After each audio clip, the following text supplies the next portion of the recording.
स्वामी नमस्ते सरस्वती देवी गौरवाणी प्रचारिणे निर्विशेष पाश्चात्य देश तारिणे। जय श्री कृष्ण चैतन्य प्रभु नित्यानंद श्री अद्वैत गदाधर शिवासादि गौर भक्तवृंद। हरे कृष्णा कृष्णा कृष्णा हरे हरे, हरे राम राम राम हरे हरे। मैं दो जगह से लॉगिन कर रहा हूँ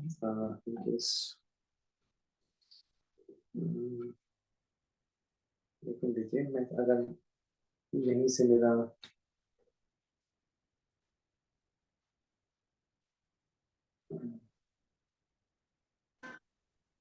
रिकॉर्डिंग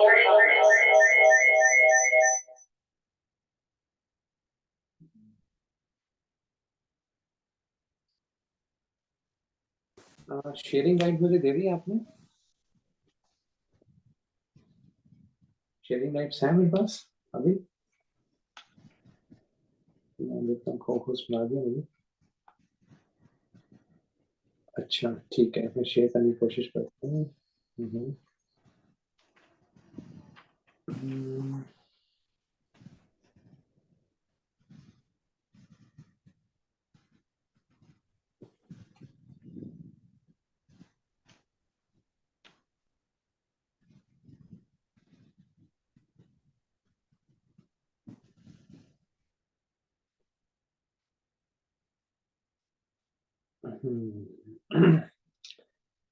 आपको मेरी स्क्रीन दिख रही है ना?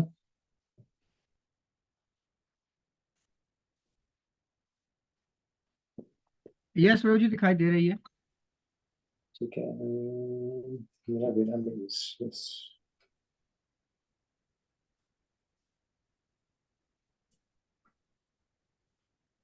ओके ठीक है, मैं एक्चुअली आईपैड से पहली बार कर रहा हूँ तो चलिए मेरा आपसे प्रश्न है पहले तो कि कौन बताएंगे क्षेत्र क्या होता है? इसको क्षेत्र समझ आया करो, क्षेत्र क्या होता है?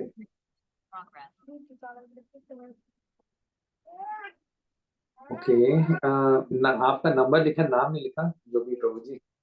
यस प्रभु जी कहिए, क्षेत्र क्या है? किसको अपने आपको म्यूट अनम्यूट कीजिए। हरे कृष्णा प्रभु जी आपने चित्र माता बताया था खेत यानी मैदान यानी एक दायरा बताया था, और उसने उसको जो एक शरीर के हिसाब से बोल सकते हैं शरीर, क्षेत्र माने शरीर और क्षेत्रज्ञ माने शरीर को जानने वाला। सबसे बेसिक बात है, क्षेत्र मतलब शरीर जैसा है ना, जिससे भगवान अभिप्राय कर रहे हैं। हालांकि इसी शरीर से सारे कर्म होते हैं। और जैसे किसान से तुलना करी थी, जैसे किसान एक खेत में बीज डालता है और अलग अलग फल सब्जी निकल के आती हैं, अलग अलग पौधे निकल के आते हैं। उसी प्रकार इस शरीर पे जैसे कर्म होते हैं वैसा सुख और दुख का फल निकल के आता है। ठीक है, क्षेत्र मतलब जिस्म, बेसिक बात है। क्षेत्रज्ञ क्या होता है? क्षेत्रज्ञ क्षेत्रज्ञ कोई और मैं और देखता हूँ और कितने पाते हैं।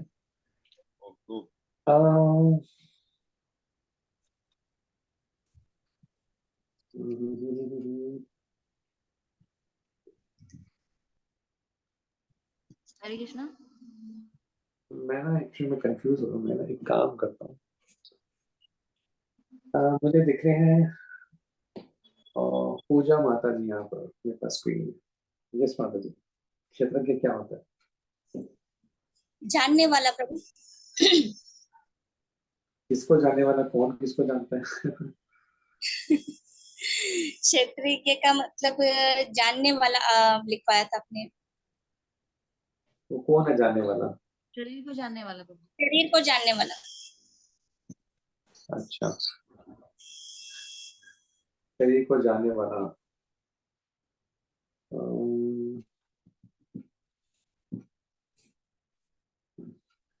मैं ना दूसरे से कॉल के देखता हूँ। एक सेकंड दीजिए मुझे।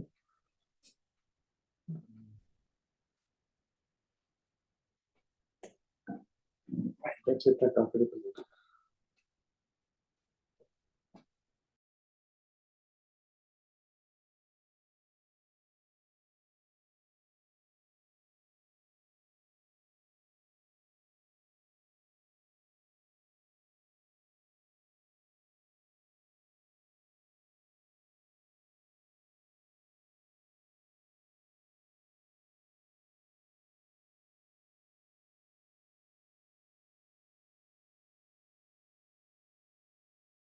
आपको मेरी वीडियो पहले समझ आ रही थी, अच्छी दिख रही थी, अभी दिख रही है?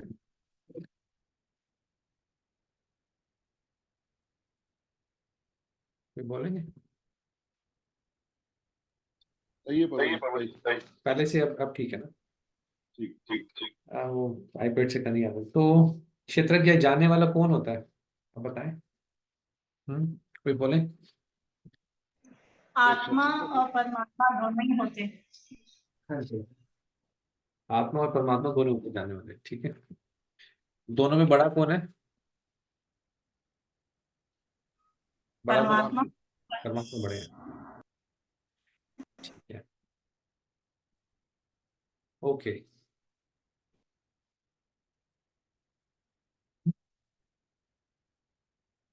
तो हमने ये दो चीजें कल डिस्कस करी थी। और शरीर किससे बना है? वो चीज, शरीर किससे बना है? 24 तक 24 तत्व याद है हर किसी को? जी थोड़े बहुत याद है। प्रभु मुझे याद है 5 कर्म इंद्रिया, 5 ज्ञान इंद्रिया, 5 तत्व, 5 विषय, मन, बुद्धि, अहंकार और जीव या परमात्मा एक स्थान में। 3 गुण थे, मात्र तत्व प्रधान, 3 गुण, 3 गुण, ठीक है, बहुत अच्छा, 3 गुण। ठीक है, लगभग लगभग हमने यही चर्चा करी थी। एक सेकंड में किताब भी उठा लूं।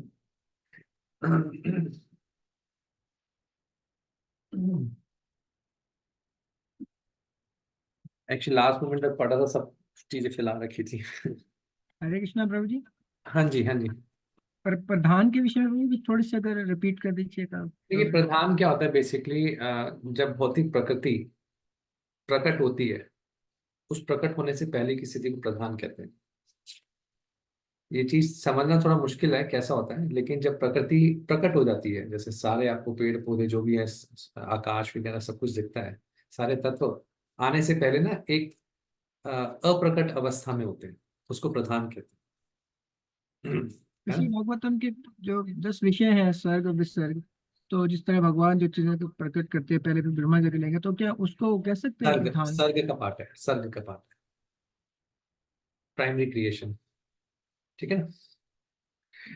एक ब्रह्मा जी फिर सेकेंडरी क्रिएशन करते हैं, तो सर्ग मतलब भगवान जो सृष्टि करते हैं, ठीक है।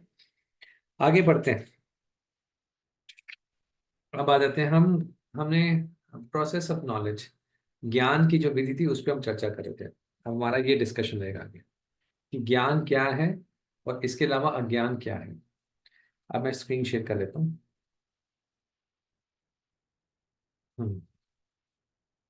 इसमें भगवान बताएंगे ज्ञान क्या है, वहां से शुरुआत करते हैं।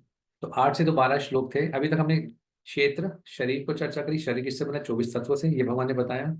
और शरीर में क्या क्या विकार होते हैं, ये अगर आप तात्पर्य पढ़ेंगे, शरीर पहला बच्चा होता है, बड़ा होता है, बाय प्रोडक्ट्स, मतलब हमारी भी संतानें होती हैं, फिर शरीर ढहता है और खत्म हो जाता है ना, बुढ़ापा आता है, ये शरीर के विकार होते हैं। शरीर 24 तत्वों से बना है।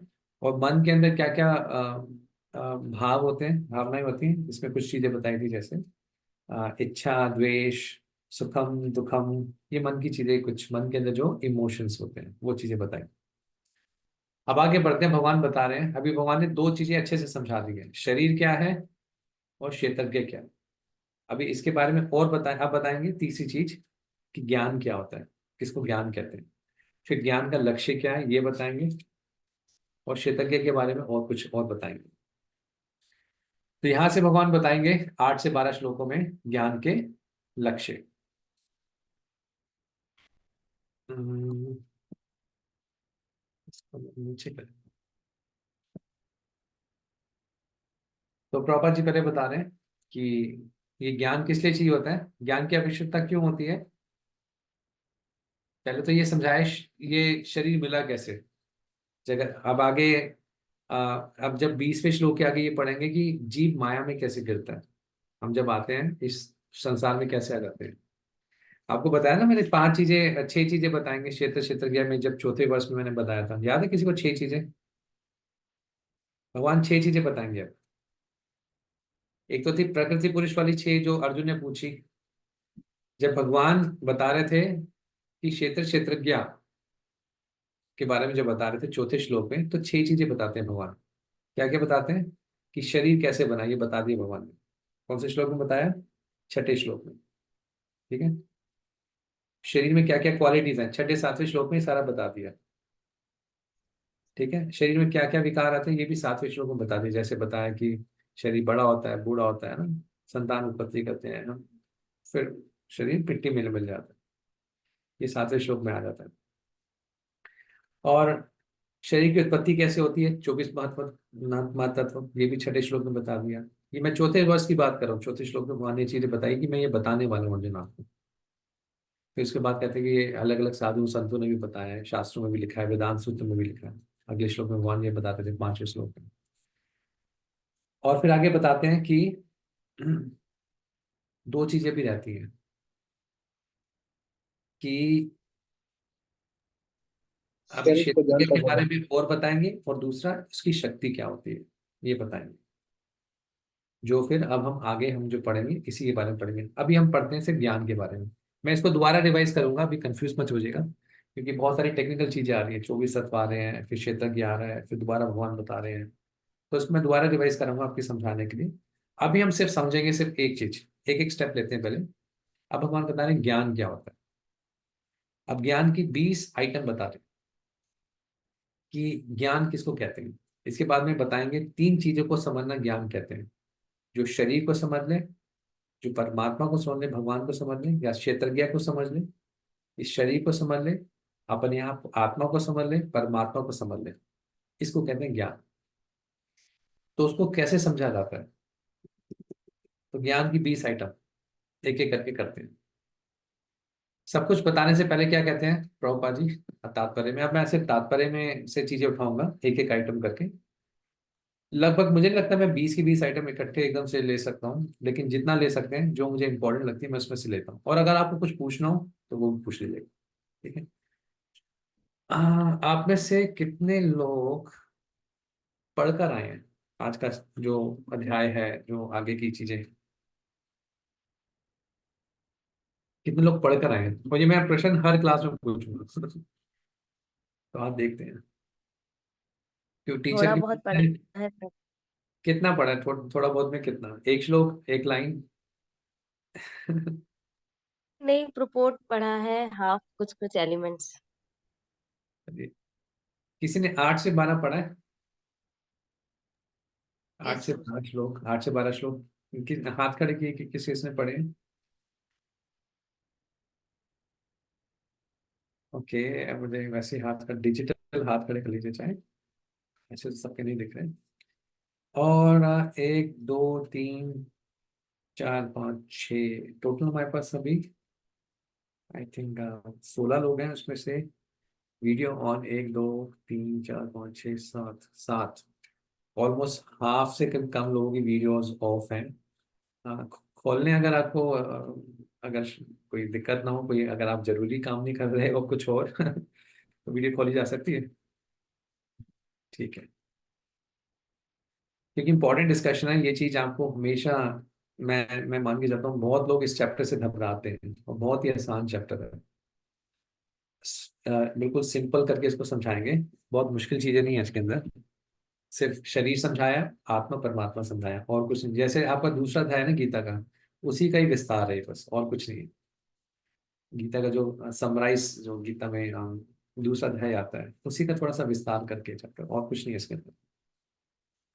ठीक है, आगे बढ़ते हैं। तो बाकी जो वीडियो खोल सके अच्छा है। सुलोचन प्रभु, धरती राजपूत माता जी हैं आई गेस, जीवन मुक्त प्रभु। और मेरी रिक्वेस्ट है कल का होमवर्क जो होगा वो मैं आज ही आपको दूंगा। जो चैप्टर तो पूरा नहीं पढ़ना, कभी मैं पूरा चैप्टर पढ़ने के लिए नहीं कहूंगा, कुछ श्लोक पढ़ने के लिए कहूँगा। जो लगभग आपके 15-20-25 मिनट की रीडिंग में हो जाएंगे। क्योंकि ना अगर इसको पहले से पढ़ के नहीं आएंगे ना तो समझ आना बड़ा मुश्किल हो जाएगा। ये खासकर थोड़ा सा चैप्टर देखने में जटिल लगता है लेकिन है नहीं, क्योंकि फिर सारी टर्म्स टेक्निकल चीजें लगेंगी। तो आज बढ़ते हैं, ज्ञान किसको कहते हैं। तो प्रभा जी तात्पर्य बताते हैं सबसे पहले क्या। मई चानन्य जोगेना, मैं स्क्रीन देख नहीं पा रहा। ये ज्ञान की आइटम क्या है। ज्ञान का मतलब है भगवान, अगर जो सब एक आइटम जो इसके अंदर है ज्ञान की, भगवान की शुद्ध भक्ति करना। अगर प्रभुपा जी कह रहे बाकी आइटम करके ये प्राप्त नहीं होता तो उसका कोई यूज नहीं है। सबसे बड़े ज्ञान का मतलब क्या होता है, भगवान का ज्ञान लेके भक्ति प्राप्त करना। अच्छा, भक्ति ऑटोमेटिकली होती है, यहाँ पे एक वर्ड यूज किया है। अगर कोई कृष्ण भक्ति का प्रयास करे तो सारे गुण ऑटोमेटिकली आ जाते हैं। क्या कहते हैं आप। यस प्रभु। तो कुछ प्रयास करने की जरूरत नहीं है भक्ति में। जैसे प्रयास करके जब वो आते हैं, एक के बाद एक कोशिश करते हुए आते हैं। मैं आपके सामने दो विचार रखता हूँ, ठीक है, एक कॉन्सेप्ट रखता हूँ। जैसे यहाँ पे लिखा है कि भागवतम में एक श्लोक आता है, यस्यास्ति भक्ति भगवती किंचना। किसी को पता हो ना पता हो, लेकिन उसका मतलब ये है कि जो भगवान की भक्ति करते हैं उनके अंदर सारे गुण अपने आप विकसित हो जाते हैं। ठीक है, अलग से कोई गुणों का प्रयास करने की जरूरत नहीं है। तो जब सारे गुण विकसित हो जाते हैं तो सिर्फ भक्ति करो। गुणों की चर्चा क्यों करते हैं हम। जैसे विनम्रता लानी चाहिए, सहनशीलता लानी चाहिए, हमें दृढ़ होना चाहिए, आसक्ति हटानी चाहिए, वैराग्य लाना चाहिए, ऐसे गुणों की चर्चा क्यों करी जाती है। फिर जब भक्ति करके सारे गुण आ जाते हैं तो गुणों की चर्चा और ऑटोमेटिकली आ जाते हैं, है ना, अपने आप ही आ जाते हैं। तो आपका क्या राय है कि ये जब फिर हम गुणों की चर्चा क्यों करते हैं। देखिए सहनशील होना चाहिए, देखिए वैराग्य आना चाहिए, तो ऐसी चीजें क्यों चर्चा करते हैं भक्तों के समाज में, क्या लगता है। कोई बताना चाहे। प्रभु ये हम कर करके भक्ति के स्टेज पर पहुंचते हैं। जब तो हमारे अंदर विनम्रता नहीं होगी तो हम भक्ति कैसे करते हैं, नहीं करते हैं, हम सिर्फ दिखावा करते हैं। ठीक है, ठीक है। और मेला बेला शर्मा, माला बेला शर्मा, यस। हरे कृष्णा प्रभु जी। जैसे कि माता जी ने कहा कि एक तो सपोर्टिव, जैसे कि इसकी के परपोर्ट में प्रभुपाद जी कह रहे हैं स्टेयर केस के जैसा है, कुछ कुछ स्टेप पर चलते ही जाएंगे तो फिर होगा। और दूसरा है कि जो डिवोशनल लाइफ है वो एक कैरेक्टर भी है, कैरेक्टर बेस्ड भी है, और ये सारी चीजें डिवोशनल लाइफ का पार्ट है। ब्रजतारिणी देवी माता जी। हम्म हरे कृष्णा प्रभु जी, दंडवत प्रणाम। जैसे प्रभु जी हम लोग एक क्लास में पढ़ते हैं तो पूरा साल पढ़ते हैं, उस चीज को पढ़ पढ़ के दिमाग में बिठाते हैं कि ऐसा ऐसा पेपर में आएगा, वैसा वैसा आएगा। इसी तरह से हम गुणों को बार बार पढ़ेंगे और याद करते रहेंगे तो वो चीजें हमारे अंदर आएंगी, सुनते रहेंगे तो वो चीजें आएंगी। ऐसे ही ठीक कह रहे हैं, ठीक कह रहे हैं। एक दो लोगों से और सुन लेते हैं। अमित बलराम प्रभु पहले, फिर इसके बाद कृष्ण कुमार जी। यस प्रभु। हम्म, हरे कृष्णा प्रभु जी। हम्म, हाँ प्रभु जी, जैसे कि काफी पहले भी सुना है और पिछले श्लोकों में भी ऐसा सुनने को मिला है कि प्रभुपाद जी कह रहे हैं कि ये साधक की जो भक्ति होती है, जो साधना के लिए होती है, जो शुरू के स्टार्टिंग के स्टेप्स होते हैं, ये उनके लिए महत्वपूर्ण है।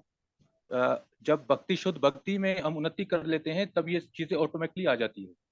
ये स्टार्टिंग के लिए है कि हमें इन चीजों को फॉलो करते हुए इग्नोर नहीं करना है, ताकि स्टेप बाय स्टेप इन सारी चीजों को समझते हुए कि हमें क्या करना है और क्या नहीं करना। भक्ति अगर हमें फायदा पहुंचाती है तो नुकसान भी पहुंचा सकती है, इसलिए प्रभु जी।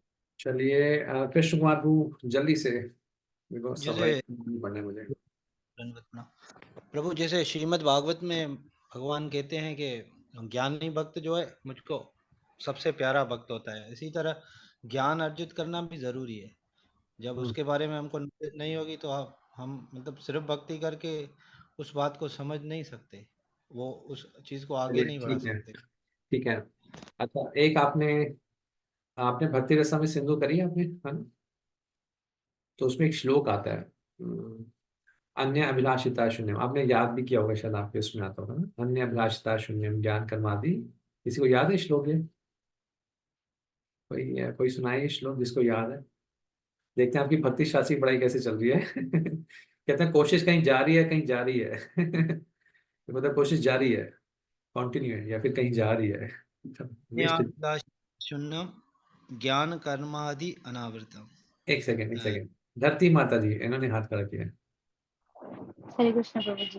हाँ जी, हाँ जी। अन्यभिलाषिता शून्यं ज्ञान कर्मादिनावृतम् अनुकूलेन कृष्णानुशीलनं भक्तिरुत्तमा। गुड। वो जहां भी लिखते हैं ऑटोमेटिकली हो जाता है ना? प्रॉपर कई जगह लिखते हैं ऑटोमेटिकली हो जाता है। बात ठीक है एक तरीके से, लेकिन भक्ति में जो मेरा जो प्रश्न था कि जब हम भक्ति करेंगे तो सारे गुण अपने आप ही आ जाते हैं ना, स्वतः ही आ जाते हैं। तो गुणों को अलग से समझाने की क्यों जरूरत पड़ती है? पहली चीज, इन गुणों का विकास करना भक्ति के अंदर ही आता है। ऐसे नहीं, भक्ति कुछ और होती है और गुणों का विकास करना कुछ और होता है, यही साधना का भाग है। भक्ति में कुछ भी ऑटोमेटिक नहीं होता, हर चीज का प्रयास ही होता है। जैसे इस श्लोक माता ने बोला कृष्णानुशीलनम, रूप गोस्वामी बताते हैं कृष्णानुशीलनम मतलब भक्ति में हर चीज के लिए प्रयास करना पड़ता है। भक्ति मतलब एक प्रयास, भक्ति ऑटोमेटिकली नहीं हो जाती। भक्ति का मतलब क्या होता है? भक्ति का मतलब होता है कि कृष्ण को प्रसन्न करने का प्रयास, इसको कहते हैं प्रिसाइजली भक्ति। या भक्ति का मतलब दूसरा कह सकते हैं कृष्ण से संबंध बनाना। आप कहते हैं हमें भक्ति करनी है, किसी ने कहा भक्ति नुकसान भी कर सकती है। भक्ति कह रहा है मैं भक्ति कर रहा हूँ, किसी को कहते हैं ये भक्ति कर रहा है, इसका मतलब वो कृष्णा से अपना संबंध बनाने का प्रयास कर रहा है, इसको कहते हैं भक्ति। जहां भी भक्ति की बात होती है हमेशा प्रयास की बात होती है, भक्ति ऑटोमेटिकली नहीं होती। हाँ, भक्ति के कारण उसके जो इफेक्ट दिखते हैं वो अपने स्वतः आते हैं, उसका मतलब है ऑटोमेटिकली। लेकिन गुणों का विकास करना और भक्ति अलग अलग नहीं है, वो एक ही प्रोग्राम के अंदर आते हैं, एक ही भाग में आते हैं। विनम्रता को विकसित करना भक्ति का भाग है। तो जितनी ज्ञान की आइटम आएंगी, जहां भी आप सुनते हैं प्रॉपर जी ऑटोमेटिकली कह रहे हैं, वास्तव में भक्ति के लिए प्रयास करते हैं, जो वो फिर अपना एक इफेक्ट दिखाती है।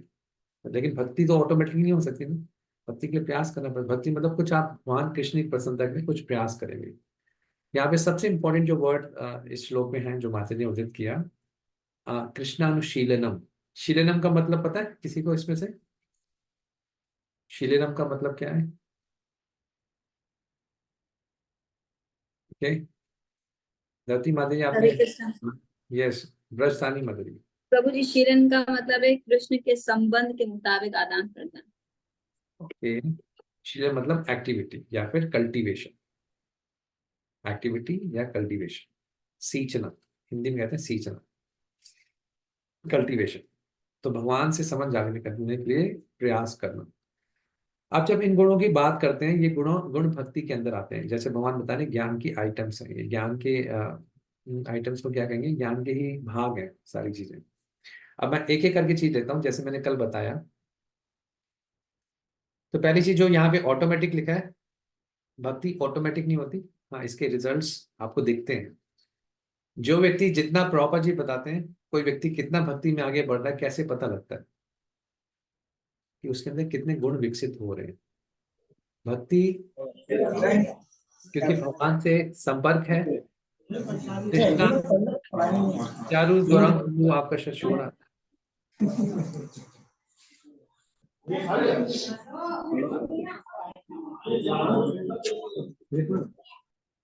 Okay, good. कहाँ पे थे हम? मैं भूल गया क्या बता रहे थे। कोई गुण बताएंगे? हाँ, भक्ति में आगे बढ़ने का मतलब कि आपके अंदर क्या आध्यात्मिक गुण विकसित हो रहे हैं।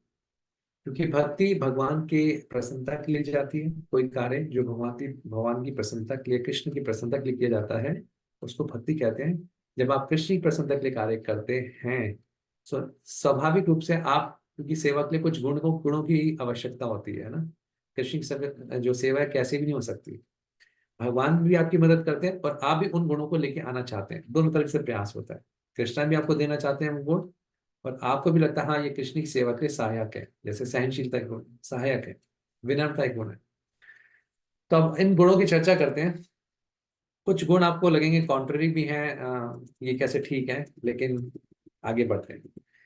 सो विनम्रता की बात करते हैं सबसे पहले, है ना। सबसे पहले जहां पे बात होती है विनम्रता, जीसस क्राइस्ट भी बताते हैं, प्रभुपाद जी कई बार लिखते हैं कि भगवान किस लिए होते हैं, जो विनम्र होते हैं। कौन व्यक्ति भगवान को पा सकता है? विनम्र, विनम्र व्यक्ति भगवान को पा सकता है। विनम्रता की क्या परिभाषा दे रहे हैं? विनम्र वो व्यक्ति है जो साधारण बात, जो मरा नहीं जा रहा, किसके लिए?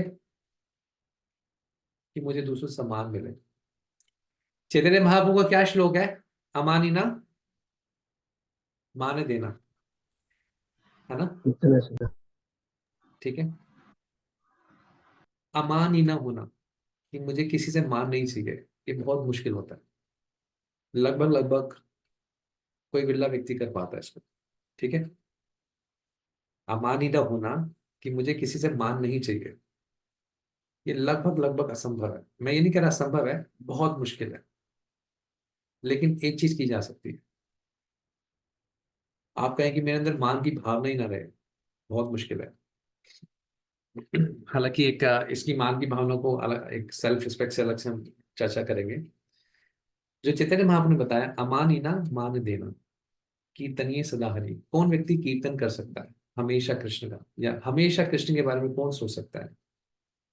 तरोरपि सहिष्णु, जो एक पेड़ के समान सहनशील रहता है, अमानिना रहता है, मान देना करता है। नादपि सुनिचेना तरोरपि सहिष्णुना।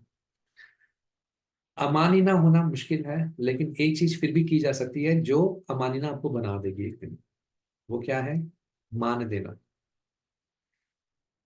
अमानिना में होने में ना एकदम से रेसिप्लिकेशन नहीं मिलता, लेकिन आप जब किसी को मान देंगे आपको रेसिप्लिकेशन मिलना शुरू होगा, आदान प्रदान सामने वाले व्यक्ति से मिलना शुरू हो जाता है। जब आपकी आदत बन जाएगी दूसरों को मान देने की हमेशा, ये आपको अमानिना भी बना देगा एक दिन। अमानिना होने में एकदम से रिवॉर्ड नहीं मिलता किसी से, ये एक अंदर की एक भावना होती है जो बहुत अ, भजन भक्ति के बाद दिल में विकसित होती है।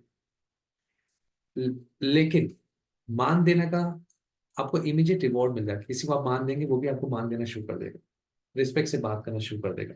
मैं ये नहीं करूंगा आपकी चाह बनेगी, लेकिन भक्तों के समाज में एक काम जरूर कर सकते हैं हम, दूसरे भक्तों का गुणगान करना शुरू करें। इससे दूसरों को गुणगान करते करते, कैसे कहते हैं, किसी के घर में मीठे की दुकान होती है, वो मीठा खाते खाते खाते उसकी मीठे खाने की इच्छा खत्म हो जाती है। जब आपकी इच्छा हमेशा दूसरों को मान देने की होगी, आपकी अपनी मान की भावना हमेशा खत्म हो जाएगी।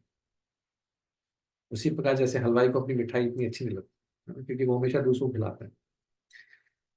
सो विनम्रता का मतलब है कि इस चीज के लिए हमेशा परेशान न रहना कि लोग मुझे पूछ नहीं रहे। हम देखते हैं अक्सर मंदिर में लोग आते हैं, शायद आपका सेंटर होगा हैदराबाद में या जिस भी जगह से आप जुड़े हैं, कि हमें पूछा नहीं जा रहा, है ना, होता है ना। और मैं ये कह रहा हूँ कि ये बहुत मुश्किल होता है, इस भावना से निकलना ऑलमोस्ट ऑलमोस्ट इम्पॉसिबल होता है। कि और निश्चित रूप से ऐसा भी नहीं होना चाहिए भक्त समाज में हम किसी को नेग्लेक्ट करें।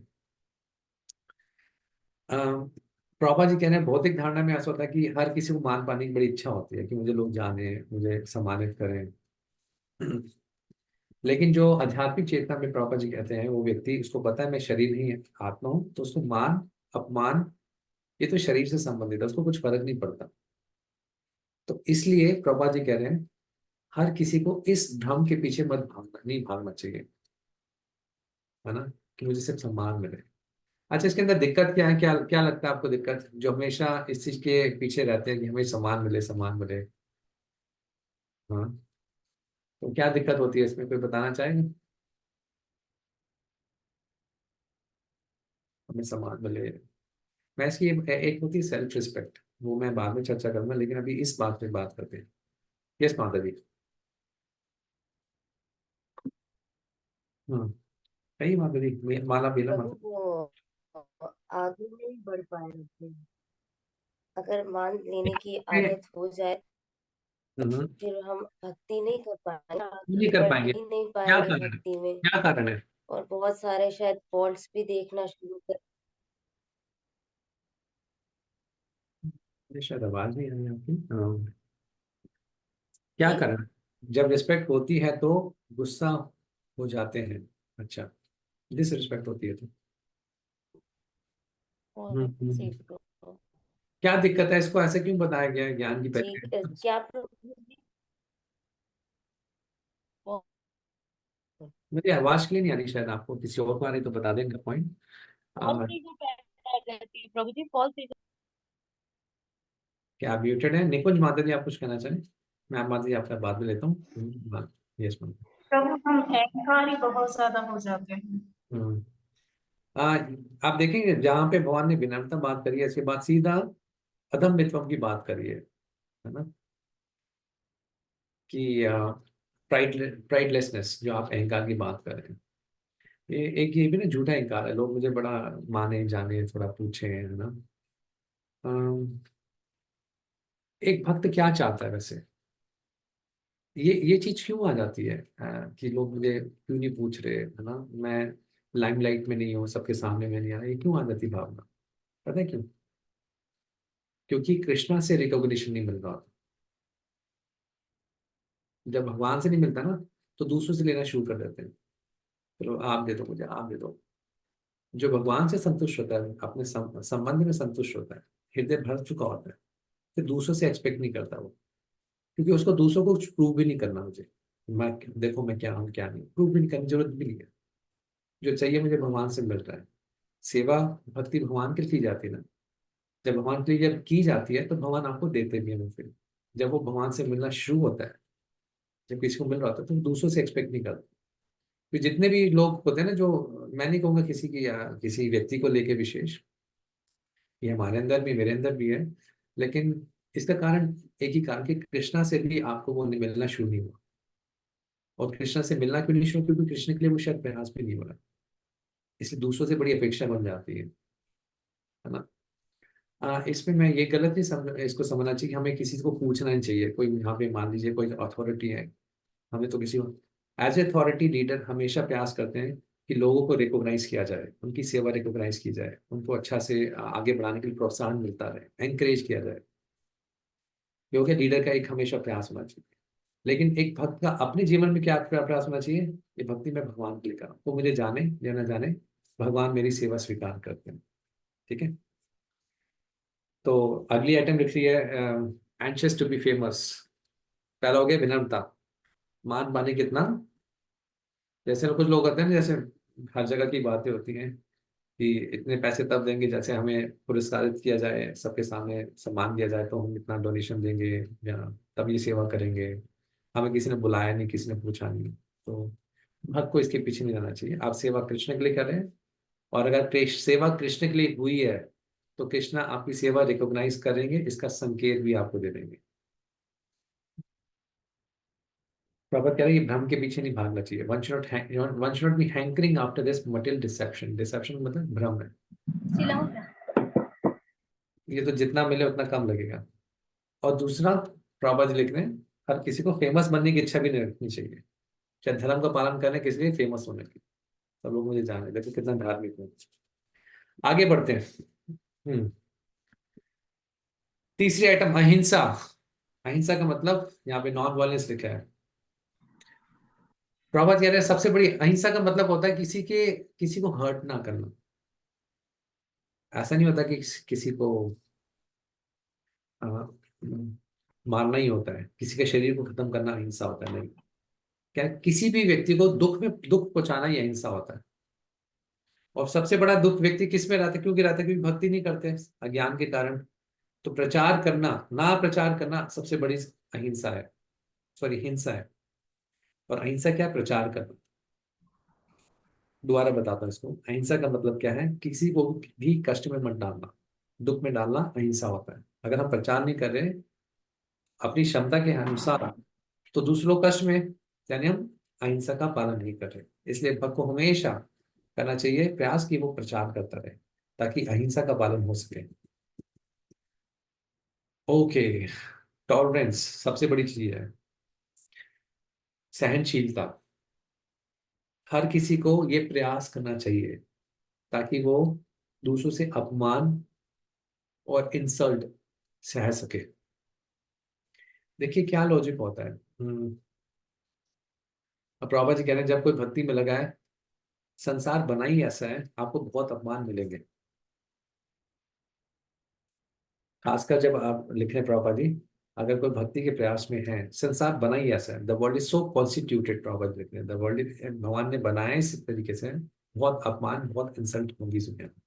हर कोई आपके हिसाब से नहीं चल जाएगा, क्योंकि हर कोई अपने इंद्रिय तृप्ति करने आया ना, संसार में अपना भोग करने आया, आपसे आपके हिसाब से तो ना जीने आए। कभी हमें बहुत तो अपने आप आपसी संबंधों से ना बड़ी अटैचमेंट हो जाती है, लेकिन देखते हैं उनकी तरफ से वो नहीं आ रहा होता उतना, उतनी तरफ से जो आसक्ति होनी चाहिए, फिर मैं ही करे जा रहा हूँ, और कभी कभी अटैचमेंट हमको भी हो जाती है। लेकिन कुछ समय बाद ये समझ आता है कि हाँ, ये तो हमारी तरफ से ही था, वहां से कुछ नहीं मिलता, क्योंकि हर कोई जीव अपनी की इच्छा के लिए आया। ये तो चलो एक अलग बात होगी। प्रभुपाद जी कहते हैं, आ, किसी की शक्ति अगर आपको चेक करनी है ना कि कोई कितना शक्तिशाली है, किसमें कितना दम है, कहते हैं ना, कैसे पता लगता है? कि जब वो अपमान होता है, the measurement of one strength is how much one is tolerant in provoking situation. किसी की शक्ति का तब पता लगता है कि वो विपरीत स्थितियों में, धर्मात्मक हूँ, आपका थोड़ा आवाज आ रही है, आप म्यूट कर लीजिए। ओके, अर्जुन को अगर अगली क्लास में ऐसा रिक्वेस्ट हो सके कि सब अपनी वीडियो खोल के आए, ऐसा कुछ अगर हो सके तो बड़ा अच्छा रहेगा, क्योंकि इम्पोर्टेंट डिस्कशंस हैं। और किसी का आई डोंट नो 73 कुछ आप कहना चाहते हैं निकुंज माता जी? मैं समझ नहीं पाया आपको। नहीं प्रभु, उससे आप पूछ रहे थे ना, तो मैंने कहा 73 पेज नंबर पर अगर हम खोलेंगे ना तो सही से हम समझ पाएंगे प्रभु की बातें, ओके डिटेल से ना उसमें से लिखी। ओके, अभी सिर्फ सुनिए, ठीक है। किसी की शक्ति का कैसे पता लगता है? कि विपरीत स्थितियों में, जब सिचुएशन आपके भावों के विपरीत हो, कोई हमारा अपमान करे, तो आप कितने टोन बने जाते हैं, कितने सेंशियल बने जाते हैं। देखिए, इसकी सेंशियल छोटी छोटी बातों पे चिड़चिड़ा हो जाना, गुस्सा हो जाना, सुना देना, ये एक कमजोरी की निशानी। हर बात पे चिड़चिड़े हो जाते हैं, गुस्सा खा जाते हैं, ये एक शक्तिशाली व्यक्ति की, आध्यात्मिक रूप से जो शक्तिशाली व्यक्ति है उसकी पहचान नहीं होती। वो बहुत धीर होता है। अगर ऐसी बातों में चिढ़ते रहेंगे, परेशान होते रहेंगे, गुस्सा करते रहेंगे, तो कैसे अपने परम लक्ष्य को प्राप्त करेंगे? कभी नहीं पहुंच पाएंगे। ऐसा व्यक्ति नहीं प्राप्त कर सकते। धीर व्यक्ति भगवान के चरणों तक पहुंच पाता है, जो हर चीज को हर भगवान के नजरिए से देख पाता है, भगवान का आशीर्वाद देख पाता है। मैं इसका मतलब ये नहीं कहूंगा सहनशीलता कि हमें कभी कोई एक्शन नहीं लेना चाहिए किसी बात पर। जहाँ पे गलत चीज हो रही है उसको जरूर उसका जवाब देना चाहिए, है ना। कहीं पे पावर ऑफ मिस अब्यूज हो रहा है, पावर का, यहाँ पे गलत चीजें होती है, उसका जरूर जवाब देना चाहिए। कोई आपके साथ गलत कर रहा है, सहनशीलता का मतलब ये तो नहीं है कि मूर्ख बन के रहे। कई सिचुएशन में हमें चुप भी रहना होता है।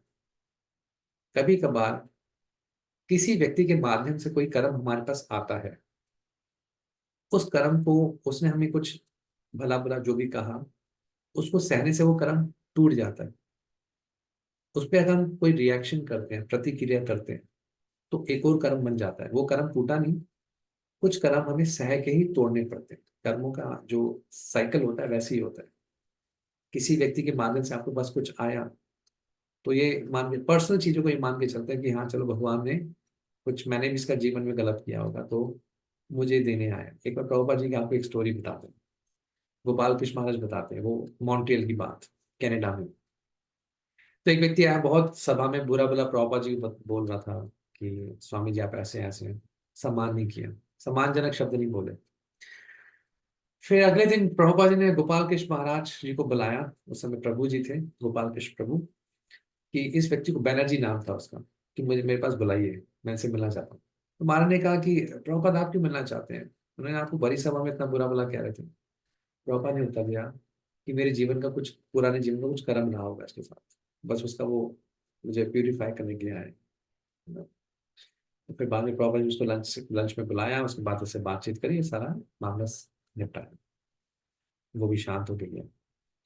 सो कई बार हमारे जीवन में कोई कुछ लोग ऐसे आते हैं और भगवान भेजते हैं। आप जितना भाग लीजिए, आप कुछ जीवन में आपके लोग होंगे जो भगवान ने निश्चित रूप से आपके साथ रखे हैं, आपको पसंद नहीं होंगे, आपके रिश्तेदार होंगे चाहे कुछ होंगे, वो जानबूझ के भगवान भेजते हैं आपके लिए, तो कैसे तो कोई काम ही नहीं होता। आप जितना मर्जी अवॉइड कर लीजिए, घर बेच के कहीं और चले जाइए, आप देखेंगे वैसा व्यक्ति दूसरे फॉर्म में आ जाएगा, वही व्यक्ति किसी और रूप में आ जाएगा और आपके साथ वैसे ही व्यवहार करेगा।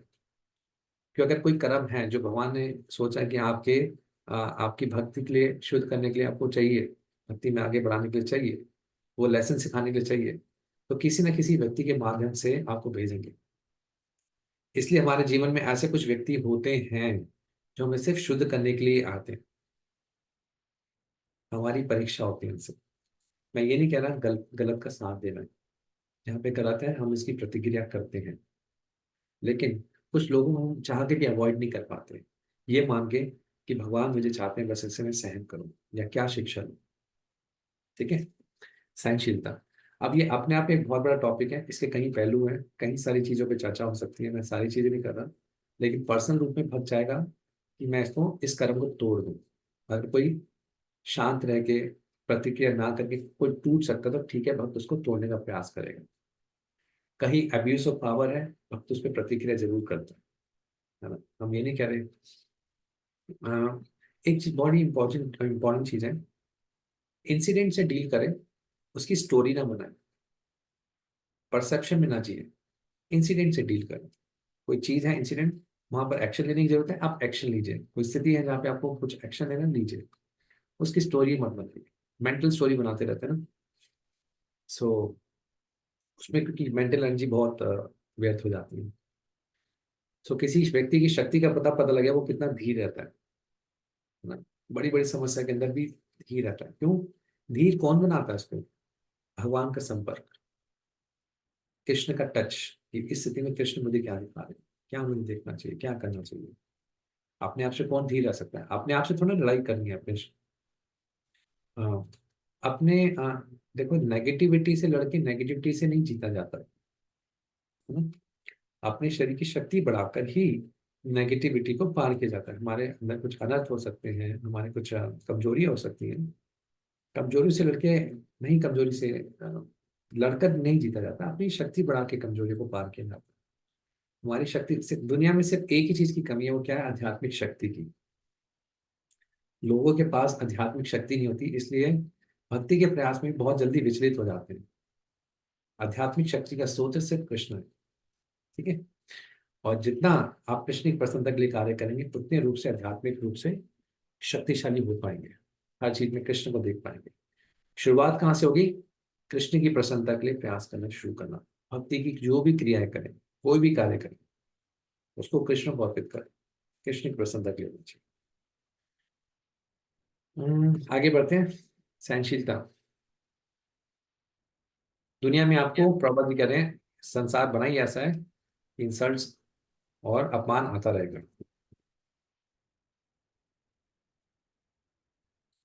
बहुत समस्या आएंगी, प्रभुपाद जी कह रहे हैं इस जीवन में आध्यात्मिक प्रयास करने में, लेकिन सहनशील होकर व्यक्ति को आगे दृढ़ता के साथ बढ़ते रहना चाहिए। सिंप्लिसिटी। सिंप्लिसिटी का मतलब, सरलता का मतलब क्या है कि कोई क्या कहेंगे, दोगलापन नहीं होना चाहिए। इतना साफ होना चाहिए कि अपने दुश्मन को भी सारे राज बता दो, यानी मन साफ होना चाहिए, व्यक्ति को ऑनेस्ट होना चाहिए। आध्यात्मिक मार्ग में ये सबसे बड़ा गुण है, ऑनेस्ट होना, अपने आप से ऑनेस्ट होना। क्या मैं आध्यात्मिक प्रयास कर रहा हूँ, क्या मैं प्रचार कर रहा हूँ, कितने मात्रा में भक्त बनूं, हर डीलिंग में ऑनेस्ट हूँ। और कृष्ण को ये बहुत पसंद है, ऑनेस्टी। ऑथेंटिसिटी कहते हैं, आप इसको इंटेग्रिटी कहते हैं इंग्लिश में। कोई बड़ी बड़ी बातें नहीं करना, नहीं, जितना हूँ बताना चाहिए। जितने मात्रा में भक्त हैं बताना, सामने रखना चाहिए। नहीं है भक्त तो भी सामने रखना चाहिए। कोई चीज पता है बताइए, नहीं पता तो एग्जैगरेट मत कीजिए, बस उतना ही बताइए। गुरु को पूरी विनम्रता के साथ शरण लेना गुरु की, और उनकी सेवा करना। अगर गुरु का प्रॉपर लिख रहे किसी को आशीर्वाद मिल जाता है तो उसको उसके लिए नियम पालन करना आसान हो जाता है। और चाहे नियम ना भी पालन करे तो भी शिष्य आगे बढ़ जाएगा। ये गुरु का आशीर्वाद है, ये अहेतु की कृपा कह सकते हैं। हमारे लिए केस क्या है कि हम गुरु का आशीर्वाद हमें प्राप्त है, उनको प्रसन्न करने का प्रयास करेंगे, तो निश्चित रूप से हमारे लिए जो नियम मंगल आरती करना 4 नियम है, और भक्ति के जितने भी नियम है वो करना आसान हो जाएगा, आपको उसमें संघर्ष दिखेगा।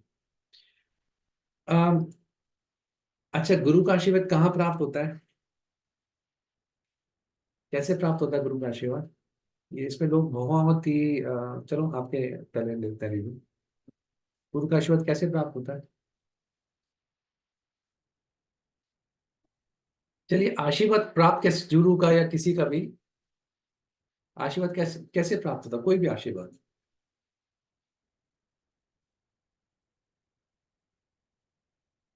बहुत बेसिक बात कर रहा हूं मैं तो, आशीर्वाद कैसे प्राप्त होता है, भक्ति किस लिए करे? सुलोचन प्रभु, यस प्रभु। प्रभु, गुरु महाराज हमें भगवान दे देते हैं, भगवान की शरण में ले जाते हैं, ये सबसे बड़ा आशीर्वाद है। कोई भी आशीर्वाद कैसे प्राप्त होता है? जब हम किसी की शरण में ही हरे कृष्णा। जाते हैं, जब हम एक विनम्र भाव से जाते हैं, किसी की शरणागति लेते हैं, तो उसका सरेंडर जब हो जाते हैं किसी पर, तो फिर ब्लेसिंग मिलती है, प्लस उसके साथ कुछ ऐसी क्रिया भी करें जो उन्हें लगना चाहिए, तो मुझे लगता है तब सब आशीर्वाद रामेश्वर प्राप्त हो प्रभु, ओके सकता है। ठीक है, रामेश्वर प्रभु जल्दी जल्दी से। प्रभु जी, गुरु महाराज को खुश करता। गुरु महाराज को खुश करके तब आशीर्वाद मिलता है। अच्छा, श्रीमती माता जी जल्दी से पूछिए। हरे कृष्ण प्रभु जी। प्रभु जी, जब गुरु महाराज दीक्षा देते हैं उस समय में जब नियम लेते हैं, उन नियमों का पालन करके और जो भी वो कहते हैं, उन अगर हम उनके साथ में नहीं भी रहते और उनकी वाणी का पालन करते हैं, तो भी ठीक हमें है आशीर्वाद ठीक मिलती है है। ठीक है ठीक है, ईश्वर मुरारी प्रभु अब लास्ट, फिर और किसी ने। हरे कृष्णा प्रभु, उनके कहे गए मार्ग पे चलना, चलते हैं तब भी आशीर्वाद प्राप्त होगा। चलिए, अब 2 चीजें लिखिए सब। पहली चीज, भक्ति में आप कितना खुश रहेंगे, ये इस पे डिपेंड करता है, हम कितना खुश रहेंगे, आप या हम, मैं भी इंक्लूड उसमें। भक्ति के बाद में हम कितना खुश रहेंगे, ये किस पे डिपेंड करता है कि हमारे ऊपर कितना आशीर्वाद है भगवान का, गुरु का, वैष्णव का, हमारे ऊपर कितना आशीर्वाद है। ठीक है, पहली चीज, बेसिक बात। ठीक है, अब आशीर्वाद प्राप्त कैसे होता है? ब्लेसिंग्स आर नॉट चीप ना। कई बार कहते हैं ना, बस आशीर्वाद दे दिए, मतलब चाहिए नहीं होता कुछ, बस आशीर्वाद दे दिए, कृपा रखिए ना, लोग हाथ जोड़ते हैं। कई बार हम भी जाते हैं, हमसे भी बोलते हैं, या गुरु महाराज से उनसे भी बोलते हैं, पर आशीर्वाद देख के पता लगता है कुछ चाहिए नहीं, बस बस बोलने के लिए बोल रहे हैं। आशीर्वाद का मतलब ही नहीं पता क्या होता है ना। जब भी ऑब्वियसली व्यक्ति को पता होना चाहिए भक्ति में मुझे चाहिए क्या, पहले तो पहले यही पता होना चाहिए। दूसरी चीज, जब भी कोई आप भक्ति में अच्छा प्रयास करते हैं, उसका आशीर्वाद उसके साथ मिला होता है, उसी चीज में रखा होता है। For a good thing blessings are already there, अलग से उसमें मांगने की जरूरत नहीं होती। आप अपनी माला बढ़ा रहे हैं, अपनी रीडिंग साधना सेवा बता रहे हैं, आशीर्वाद उसके अंदर छुपा होता है, उसी के अंदर ही रखा होता है। यानी कि पहले गुरु प्रसन्न होंगे तब आशीर्वाद मिलेगा। हर सेवा भक्ति में कोई भी आप अच्छा प्रयास कर रहे हैं, आशीर्वाद उसके अंदर अपने आप छुपा हुआ है। आज आपने सोचा 2 माला एक्स्ट्रा करें, आशीर्वाद उसके अंदर है, भगवान की ब्लेसिंग्स है, कृष्णा की ब्लेसिंग्स हैं उसके अंदर, अलग से मांगने की जरूरत नहीं होती उसकी। मुझे याद है एक बार मेरा जन्मदिन था, तो मैं गोपाल कृष्ण महाराज के पास था, तो मैं कहा महाराज मुझे आशीर्वाद दीजिए कि मैं प्रचार कर सकें, ऐसे 2-4 चीजें जो भी बोली। तो महाराज ने ये बोले line, blessings are already there for a good thing, and blessings are required for the bad thing actually. बुरी चीजों के लिए आशीर्वाद की जरूरत होती है, अच्छी चीज में आशीर्वाद पहले से ही मिला होता है उसके अंदर। महाराज ने ये बोला, अच्छी चीज कोई भी कर रहे हैं आध्यात्मिक जीवन में, उसके अंदर आशीर्वाद पहले से ही मिला हुआ है आपके अंदर, और बुरी चीजों से निकलने के लिए आशीर्वाद की जरूरत होती है। वास्तव में तो देखा जाए कि इस अनर्थ से मुक्त हो पाए, है ना, भगवान से वो प्रार्थना करते हैं, गुरु से प्रार्थना करते हैं। ठीक है ना। सो आशीर्वाद भक्ति में पहले से ही मिला हुआ सबको। आज अच्छा सोचिए, कुछ भक्ति में अच्छी सेवा बढ़ाइए, अपना प्रयास कीजिए, प्रचार कीजिए, कुछ भी, आशीर्वाद मिला हुआ है, ब्लेसिंग्स आर ऑलरेडी देयर। ठीक है। और क्या था इसमें? तो जब गुरु का आशीर्वाद मिलेगा, या जब आप भक्ति में अच्छे प्रयास करेंगे तो आपके लिए नियम पालन करना आसान हो जाएगा, ये कह रहे होंगे। स्वच्छता चीज में बताने की जरूरत है। स्वच्छता के अंदर आपने धर्म के 4 सिद्धांत पढ़े होंगे ना, कौन कौन से हैं? नॉलेज देखते हैं। धर्म के 4 सिद्धांत किसको पता है? कौन बताएंगे? यस, आपने शुरू। तो दया, सच्चाई, तपस्या, और चौथा है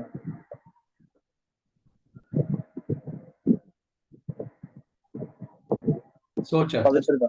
सोचा मतलब स्वच्छता है ना, पवित्रता। स्वच्छता। धर्म के 4 सिद्धांत देखते हैं। जब भी आप बात करते हैं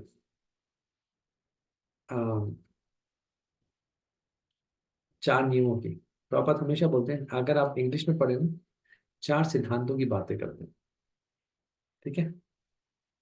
दया, तपा, सोचा, और क्या था एक? सच्चाई, जो दया, सत्य। तप, सच्चाई, सत्यता, सॉरी, सच्चाई ना, सत्यता। हमें 4 सिद्धांतों का पालन करना होता है। इस 4 सिद्धांतों में से 4 नियम निकलते हैं। दीक्षा के समय में 4 नियम दिए जाते हैं ताकि हम उस नियम के द्वारा सिद्धांत का पालन कर सकें। लेकिन जो नियम है वो सिद्धांत, पूरे सिद्धांत का एक पहलू है, पूरा सिद्धांत नहीं होता। जैसे एग्जांपल देता हूँ, एक नियम है, जैसे स्वच्छता का लेते हैं। स्वच्छता से क्या नियम मिलता है हमें? 4 नियम में कौन सा नियम आता है स्वच्छता से? किसी को पता है कौन सा नियम? 4 नियमों में से कौन सा नियम स्वच्छता से आता है?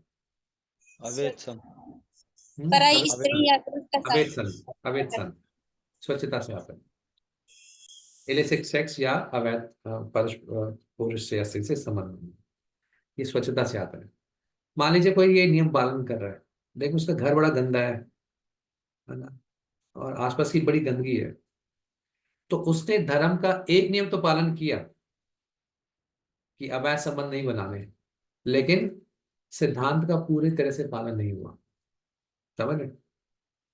उसी प्रकार जैसे गैम्बलिंग होता है। गैम्बलिंग किससे आता है? सत्य। सत्यता से, है ना, वहां से आता है गैम्बलिंग, जुआ ना खेलना। कोई व्यक्ति हो सकता है जुआ नहीं खेल रहा हो, लेकिन बात बात पे झूठ बोलते हो, टोपी पहनाते हैं ना लोग। तो क्या हो रहा है कि उस नियम का पालन हो रहा है, लेकिन सिद्धांत का पालन नहीं हो रहा। तो प्रभुपाद जी जहां भी लिखते हैं 4 रेगुलेटिव प्रिंसिपल्स, प्रिंसिपल्स को पालन करना। सत्यता का सिद्धांत पालन नहीं हो रहा पूरी तरह से, सिर्फ नियम पालन हो रहा है। तो गुरु 4 नियम देते हैं ताकि यहां से शुरुआत हो, ताकि वो सिद्धांत तक पहुंच सके, है ना।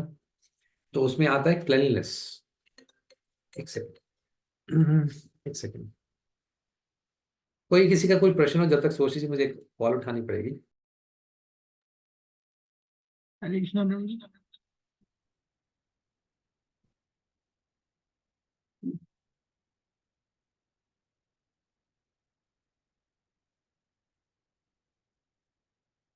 हरे कृष्णा प्रभु जी।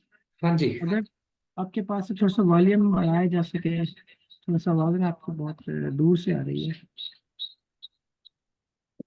चलिए, एक मैं सवाल लेता हूँ, मैं एक आधी चीज और देख लेता हूँ, मैं उसके बाद आपके क्वेश्चन लेता हूँ।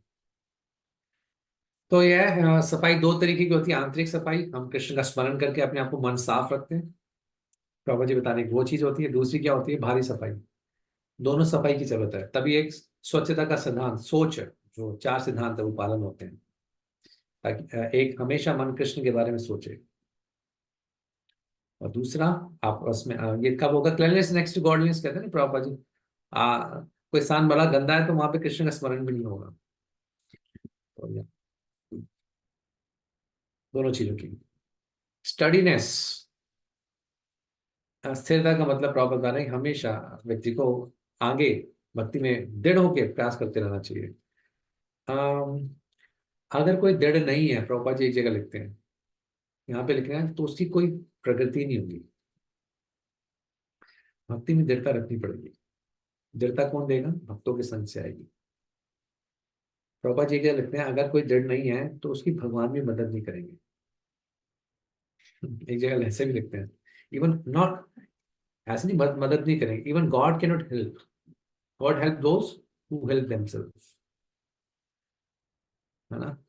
एक जगह प्रभुपाद जी लेक्चर दे रहे थे, तो प्रभुपाद जी ने कहा कि इतना शुद्ध होना पड़ेगा, 100% शुद्ध होना पड़ेगा, तब जाके आप भगवत धाम जाएंगे। फिर देखा सबके चेहरे डाउन हो गए, फिर देखा, कहा कि चलो 60% शुद्ध होंगे तो भगवत धाम चले जाएंगे। एक भक्त को अभी भी डाउट हुआ, वो क्लास के बाद प्रभुपाद से बात करने गया, कहा कि प्रभुपाद मैं तो 60% प्यूरीफाई भी नहीं हूँ, शुद्ध नहीं हूँ। प्रभुपाद ने बड़े गुस्से में कहा, जब मैंने कहा आप 4 नियमों को पालन कीजिए, बेटा कहने के बाद 4 सिद्धांत नियम करिए, 16 माला का जप कीजिए, निश्चित रूप से आप भगवत धाम जाएंगे। सो ये दृढ़ता रखनी पड़ेगी कि कृष्ण भक्ति में लगे रहने से मुझे सारी सफलता मिलेगी। भक्ति में हो सकता है कृष्ण के प्लान हमें जल्दी समझना है ना? भक्ति बड़ी कंफ्यूजन लग सकती है, हो क्या रहा है, मैं भक्ति कर रहा हूँ मुझे कुछ मिल नहीं रहा, लेकिन दृढ़ता से लगे रहे। कभी कभी कोई चीज हमें कृष्ण बड़ी मुश्किल से देते हैं, कभी बड़ी आसानी से भी देते हैं। शुरुआती समय में बहुत आसानी में, बहुत जल्दी जल्दी टेस्ट मिलता है भक्ति का, तो आगे बढ़ने में विधि लगती है, हाँ आगे बढ़ रहे हैं दिखता है हमें। एक समय के बाद लगता है कि भक्ति में शायद वृद्धि कम, जो प्रोग्रेस होनी चाहिए वो कम हो रही है, जो जैसे पहले इतना ब्लिस आता था, इतना आनंद आता था, अब नहीं आ रहा। तो शुरुआत में कृष्ण बहुत ब्लिस देते हैं, लेकिन बाद में उस आनंद को लेने के लिए मेहनत करनी पड़ती है ना? कृष्ण की ट्रिक है ताकि वो आप अपनी तरफ आपको खींच सके। सेल्फ कंट्रोल का मतलब प्रभुपाद बता रहे हैं कि वो कार्य ना करना जो भक्ति के लिए फेवरेबल नहीं है, उसको छोड़ना, ये होता है आत्मसंयम। उस कार्य को ना करें जो भक्ति के लिए सही नहीं है। हाँ, इंद्रियां बहुत स्ट्रांग है, प्रभुपाद जी कह रहे हैं बहुत ही प्रबल है, इंद्रिय तृप्ति के पीछे भागती हैं, तो उन इच्छाओं को पूर्ति ना करे जो जिसकी जरूरत नहीं, इसीलिए वो ये इसी कहते हैं शक्ति। जितनी भक्ति की शक्ति होगी आप अपने आप को रोक पाएंगे, और भक्ति की शक्ति मिलेगी कृष्ण की प्रसन्नता के लिए कार्य करके। जहां तक प्रभुपाद करें आंखों का संबंध है, इंद्रियों की बात करें तो उनको किसी और को नहीं देखना चाहिए, सिर्फ भगवान का सुंदर रूप देखना चाहिए। जब आंखें इसको देखेंगी तो और किसी दृष्टि पे नहीं जाएंगे। सुंदर रूप होता है स्त्री के लिए पुरुष, पुरुष के लिए स्त्री, उसको देखने की इच्छा नहीं होती। ये क्यों होता है ना? कहीं दूसरों पे नजर जाती है, इसलिए होता है क्योंकि अभी भगवान को देखे आंखें संतुष्ट नहीं हुई, आंखों की पूर्णता नहीं मिली। जब आंखें एक बार भगवान को देखे उन पे लग जाए, तो लिख रहा है that will control the eyes. Proper लिखते हैं भगवान को देखने की आदत। जब आप मंदिर में दर्शन करें या अपने विग्रहों के दर्शन करें, कहीं भी आप दर्शन लेते हैं, देखते रहिए क्या भगवान ने पहना है, भगवान को निहारिए। उसी प्रकार कानों की क्या शुद्धता है कि हमेशा कान भगवान के बारे में सुनते रहे। नाक की क्या है, हमेशा भगवान के अर्पित फूलों को सुन बड़े बड़े परफ्यूम लगाने का, अल्कोहल वाले परफ्यूम पाकिस्तानी भी होते होंगे, उसकी स्मेल बड़ी अच्छी लगती है। एक बार जब कृष्ण के अर्पित फूलों की स्मेल अंदर जाती रहेगी, बाहर सबकी स्मेल फीकी लगेगी आपको। इसी प्रकार जब आप हमेशा कृष्ण प्रसाद खाएंगे तो बाहर के कुछ भी जो खाना मिलता होगा ना, कई रेस्टोरेंट में कुछ वेजिटेरियन भी होते होंगे बिना प्याज लहसुन के, आपके पाकिस्तान इंडिया में तो वो होते हैं, तो कभी कभी खाने की इच्छा होती है, भक्त बनाते हैं। जब से प्रसाद लेते रहेंगे तो और कुछ खाने की, जो भी चीज बाहर में जो भक्ति से पहले आपको बहुत अच्छी लगती होगी, उसको खाने की इच्छा खत्म हो जाएगी सिर्फ प्रसाद खाने से। ये फायदा है, प्रसाद खाने में इतनी शक्ति है। फॉल्स ईगो का मतलब क्या है कि मैं एक शरीर हूँ। रियल ईगो का मतलब मैं कृष्ण का सबका दास हूँ, मैं कृष्ण का दास हूँ। तो प्रभुपाद कहते हैं ये हमें चैतन्य महाप्रभु ने सिखाया। आगे बढ़ते हैं। ये चीज है, ये चीज मैंने आपसे कल कल भी पूछी थी, में आपको दिख भी जाएगा, ताकि बहुत डार्क दिख रहा था, मैं हिंदी में बता देता हूँ कि ये सारी चीजें लगता है ना, ह्यूमिलिटी, प्राइडलेसनेस, या अभिमान से मुक्ति, या अहिंसा, या सरलता, स्वच्छता, ये सारी चीजें आगे परिवार से अनासक्ति। तो प्रभुपाद जी कंक्लूजन लिख रहे हैं, सिद्धांत इसका सार बता रहे हैं कि जब तक ये भौतिक जगत आपको बेकार नहीं लगेगा ना, तब तक आपको आध्यात्मिक जगत में आगे बढ़ने की प्रेरणा नहीं मिलेगी। जब तक भौतिक जगत बेकार नहीं लगेगा। लगना चाहिए कैसा है जगत बना, कैसे कैसे लोग हैं, कैसे कैसी बातें करते हैं, क्या कर रहे हैं, कोई वैल्यू नहीं है, लोग क्या क्या करते हैं, क्या क्या शौक पाल लेते हैं। आगे बढ़ते हैं। तो ये सिद्धांत सारी गुणों को विकसित करने का यह कि ये ज्ञान का सबसे जो सार है यहाँ पे कि भौतिक जगत बेकार लगना चाहिए, तभी अध्यात्मिक जगत में आगे बढ़ने की प्रेरणा मिलेगी। तभी वास्तव में वो प्रेरणा सही होगी एक्चुअली। कहने के लिए नहीं कि भौतिक जगत दुखा ले यार, और उसको एंजॉय करने की भावना भी बनी पड़ी है।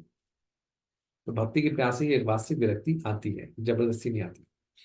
अब आती है बात बड़ी इंपॉर्टेंट, जहां तक परिवार से संबंध की बात है। यहाँ पे प्रॉपर देखते हैं परिवार में कौन होते हैं, पत्नी होती है, घर होता है, बच्चे होते हैं, आप खुद होते हैं। तो इसका मतलब ये नहीं कि उनके लिए कोई फीलिंग नहीं होनी चाहिए, कोई भाव ही नहीं होना चाहिए। वो वास्तव में हमारे एक नेचुरल, कहेंगे ना, स्वाभाविक रूप से उनके प्रति आकर्षण होता है हमारा। चाहे बच्चे भक्त हो या ना हो, चाहे पत्नी भक्त हो या ना हो, एक आकर्षण होता है क्योंकि साथ में रहते हैं, संबंध होता है। लेकिन लिख रहे हैं जब वो आपकी प्रगति के लिए विरुद्ध हो जाए, आप कोई कोई आपको भक्ति नहीं करनी, घर में नहीं रहने देंगे तब उससे अनासक्त होना चाहिए। उनके लिए आप ड्यूटी पूरी करेंगे, रिस्पॉन्सिबिलिटी पूरी करेंगे, लेकिन आप अनासक्त हो जाएंगे, क्योंकि पता है उस आसक्ति का कोई फायदा नहीं है। ये आसक्ति आपको कहीं नहीं लेके जाएगी। क्योंकि दिल एक होता है ना, हृदय एक होता है ना, वहां पे या तो कृष्ण है या तो कोई और रहेगा। निश्चित रूप से प्रभात करें, हमारी भावनाएं होती है उनके प्रति, और रखनी भी चाहिए वो भावनाएं। इसको गलत नहीं समझना चाहिए कि परिवार से संबंध से कुछ नहीं रखना, है ना। फिर कहना है कि अगर कोई अपने घर को कृष्ण भक्ति में बना सकता है तो उसको चार चीजें करनी पड़ेगी। क्या चार चीजें? परिवार के सदस्यों के साथ बैठ के हरे कृष्ण का जप करें, गीता आदि शास्त्रों को पढ़ें, भगवान के घर में प्रसाद का भोग लगे, और सब आपस में भगवान की पूजा करें। चार चीजें अगर कोई ये चार चीजें करता है, प्रभा जी कह रहे हैं, हरे कृष्ण परिवार के सारे संबंधी बैठ के हरे कृष्ण महामंत्र का जप करें, घर में भगवान को भोग लगे, घर में भगवान की पूजा हो, और चौथा, घर में भगवत गीता या श्रीमद् भागवतम आदि जैसे ग्रंथों पे चर्चा हो। अगर ये चार चीजें कोई करेगा तो उसका घर आ, एक कहते हैं गोलोक बन जाएगा, है ना। उस व्यक्ति को कभी घर छोड़ने की जरूरत नहीं है। उस व्यक्ति को घर छोड़ के संन्यास लेने की जरूरत नहीं, प्रॉपर यहाँ तक लिखते हैं। और ये चार चीजें करके आपकी सारी फैमिली के लोग खुश रहेंगे। इंग्लिश में कहावत है, a family that praise together always stage together. जो परिवार मिलके भक्ति करता है हमेशा जुड़ा रहता है। तो प्रॉपर कह रहे हैं सुबह शाम बैठ के चैंटिंग करें। मैं कई सारे घरों में जानता हूँ कि परिवार के सारे लोग बैठ के कृष्णा बुक पढ़ते हैं, रात को सुबह भगवत गीता पढ़ते हैं, साथ बैठ के मिलके आरती करते हैं, बैठ के चैंटिंग करते हैं, आपस में गीता की डिस्कशन करते हैं, चाहे ऑनलाइन लेक्चर सुन लेते हैं। अगर कोई ऐसा कर रहा है और ऐसा करेंगे तो परिवार के सारे लोग खुश रहेंगे, और ऐसे व्यक्ति को कभी विरक्त होने की जरूरत नहीं है, फैमिली को छोड़ने की जरूरत नहीं है। फिर बाद में लिखते हैं अगर ऐसा नहीं होता तो, अगर परिवार के सदस्य विरुद्ध हैं तो पारिवारिक जीवन भी छोड़ा जा सकता है, बराबर यहाँ भी, यहाँ तक भी लिखा है। लेकिन इसको कभी भी इमेच्योरली नहीं करना चाहिए। निश्चित रूप से परिवार में हो सकता है, किसी परिवार में हर कोई भक्त नहीं होगा, होता ही है। हर कोई एक समान भक्ति भी नहीं करते और भक्ति को स्वीकार भी नहीं करते। तो हमारी उनके प्रति आसक्ति नहीं होगी, लेकिन हम अपनी ड्यूटीज पूरी करेंगे उनके प्रति। कोई हम पे आश्रित है, हम पे डिपेंडेंट है, हम को छोड़ नहीं सकते, क्योंकि वो लोगों के लिए एक बड़ा एक गलत उदाहरण भी बन जाएगा, है ना। भक्ति में और सबको छोड़ के चले गए तो, है ना, प्रचार भी गलत हो जाएगा। इसमें किसी का कोई प्रश्न हो, आप प्रश्न पूछ लीजिए, फिर आगे बढ़ते हैं।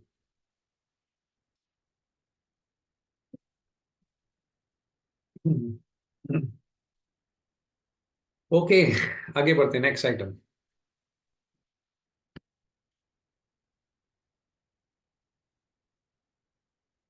देख रही है स्क्रीन सबको?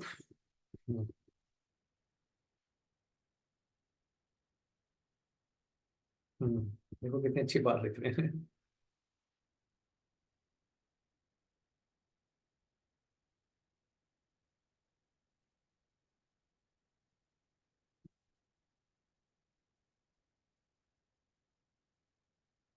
हर तरीके से लिख रहे हैं प्रॉब्लम।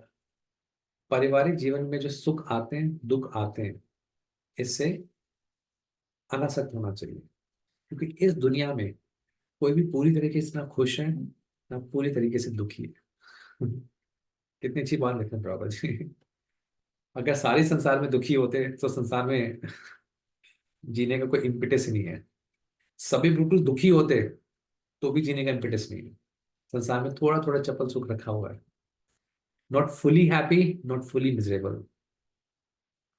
तो ये मानना चाहिए कि सुख दुख तो आते रहेंगे। कोई ना पूरी तरह से सुखी है संसार में, ना पूरी पूरी तरह से दुखी है, ये तो जी नहीं पाएगा। So in this world one can never be fully happy और fully miserable.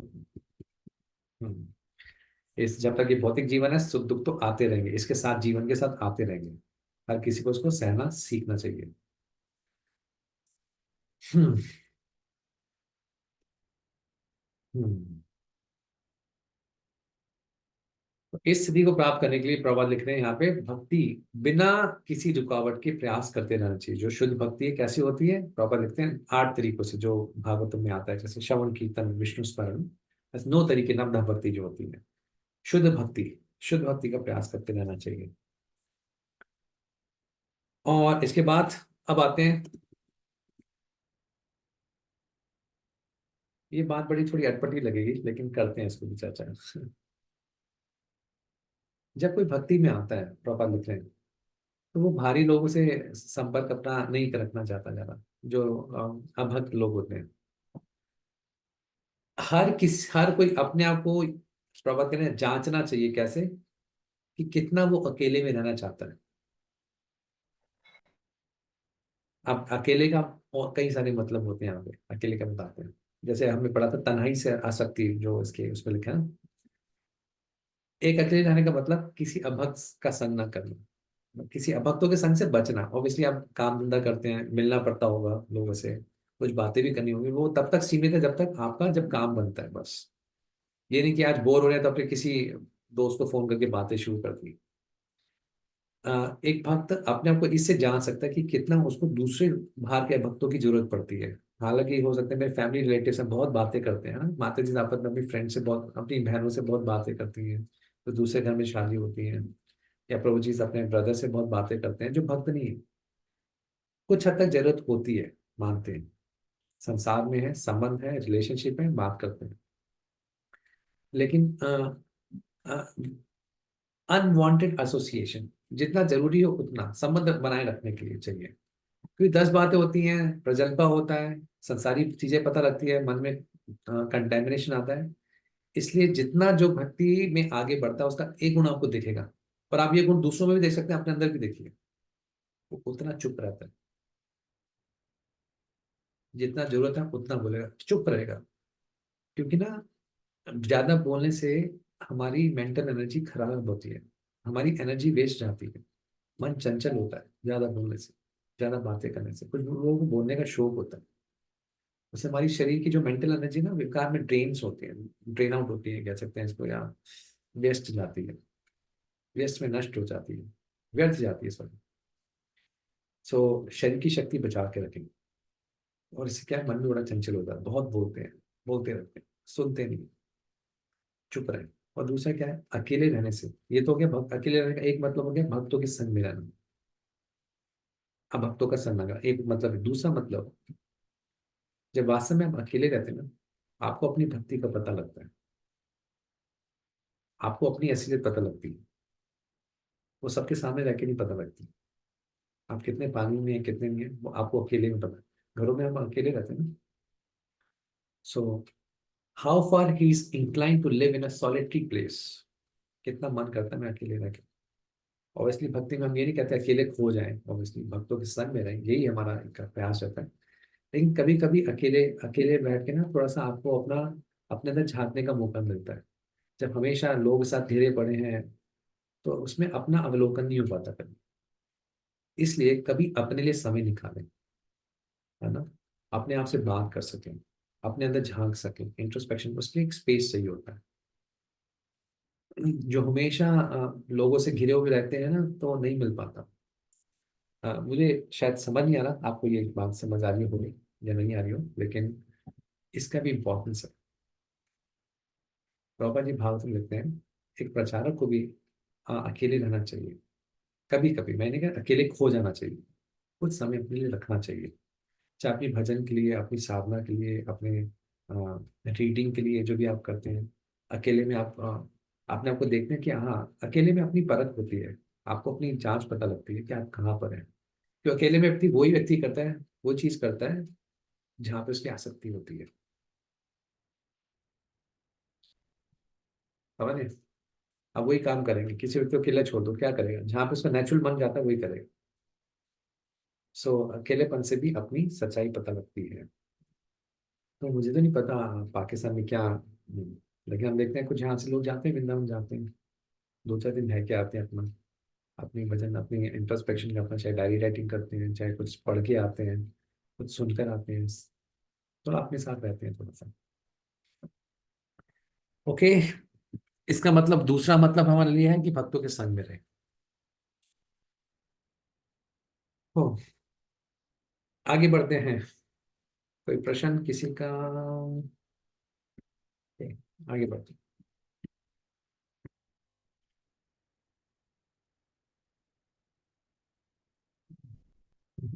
One may test himself by seeing how far he is inclined to live in a solitary place without unwanted association. बात बिल्कुल साफ है, clear है, कोई कहने की जरूरत ही नहीं। कभी कभी लोगों को बात नहीं समझ आती, लेकिन ये करेंगे तो समझ आती है।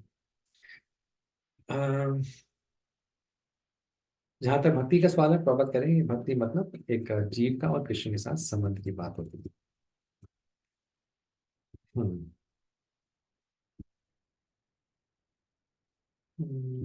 ठीक है, इन क्वालिटी में किसी को कुछ पूछना है तो आगे बढ़ते, नहीं तो आगे के श्लोक पहले शुरू करेंगे। फिर हम 9:15 हो गए हैं।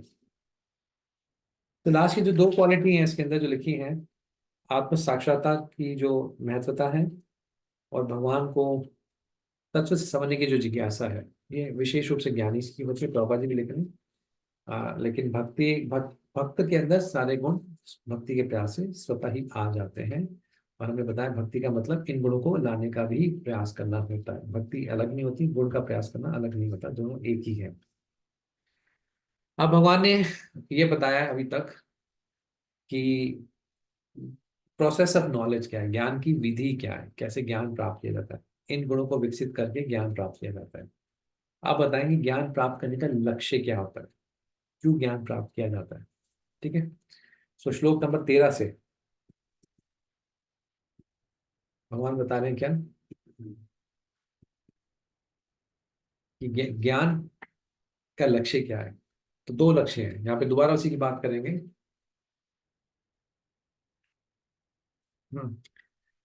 पहले यहाँ पे बात करेंगे आत्मा की। जो 13वां श्लोक है सिर्फ आत्मा की बात कर रहे हैं, यहाँ पे परमात्मा की बात नहीं कर रहे हैं। तो पहला क्षेत्रज्ञ हमारा आत्मा है, दूसरा क्षेत्रज्ञ हमारा परमात्मा है, जो दोनों इस शरीर को कौन जानते हैं। देखिए ये ना कभी कभार ये भी कहीं भी मैं देखा भक्त ये विधि अपनाते हैं जिसको सांख्या योग कहा जाता है टेक्निकल लैंग्वेज में, कि कभी हम अपने विचारों से परेशान होते हैं या हम देखते हैं हम जीवन में क्या चाहते हैं, कुछ समझ नहीं आ रहा होता, कंफ्यूजन में होते हैं, तो अपने मन से बात करते हैं, हैविंग ए मेंटल डायलॉग, है ना। क्योंकि आप आत्मा है और मन एक, जैसे स्थूल शरीर है, सूक्ष्म शरीर है, तो आप अपने मन से बात कर सकते हैं, ईगो से भी बात कर सकते हैं, अपनी बुद्धि से भी बात कर सकते हैं, क्योंकि आत्मा इन तीनों से ऊपर होती है।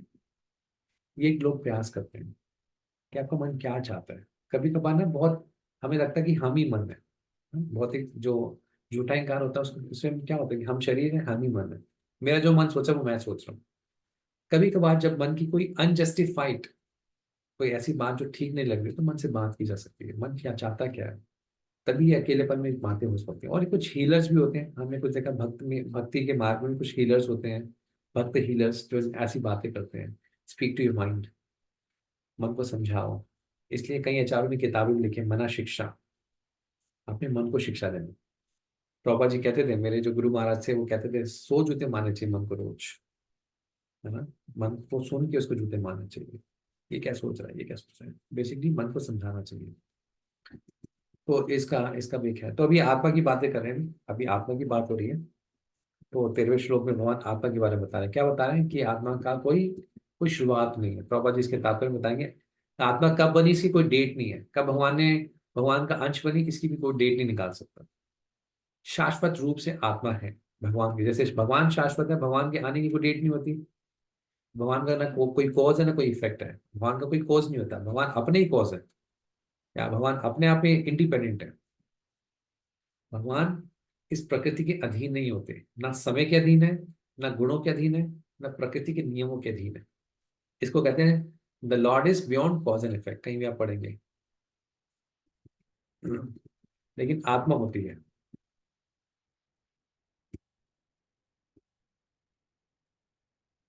तो इसमें ठीक है, 13वें श्लोक में आत्मा के बारे में बता रहे हैं कि आत्मा की कोई शुरुआत नहीं है, इसकी कोई डेट नहीं है। 14वें श्लोक में 14 श्लोक से अब यहाँ से जो भगवान है परमात्मा के बारे में बताना शुरू करते हैं। ठीक है, परमात्मा कौन होते हैं? कृष्णा परमात्मा है क्या? क्या कहते हैं आप? परमात्मा कौन है?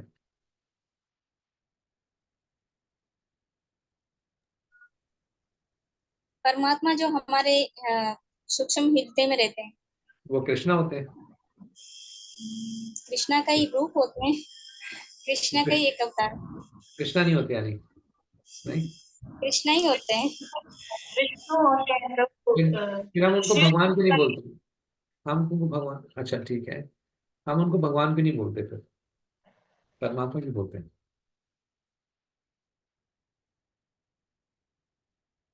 चलो और कोई बताए। धरती राजपूत मालूम। क्योंकि प्रभु जी वो पूर्ण सत्य नहीं है। पूर्ण सत्य के 3 स्टेजेस बताए गए हैं, ब्रह्म में थी, परमात्मा की और भगवान की शब्द, तो इसलिए उसको भगवान नहीं कहते। ठीक है, तो भगवान की साक्षात्कार के 3 स्तर होते हैं। ब्रह्मेति परमात्मेति भगवानिति शब्दते वदन्ति तत्व तत्वदस तत्वम चेत् ज्ञानम अद्वयम। ये भागवत में श्लोक आता है। पहला भगवान का साक्षात्कार क्या हो गया? ब्रह्म साक्षात्कार, ब्रह्म ज्योति कह सकते हैं, ब्रह्म के साक्षात्कार होते हैं। दूसरा परमात्मा। ब्रह्म का साक्षात्कार का मतलब कि भगवान हर जगह विद्यमान है, वो कृष्णा भी है।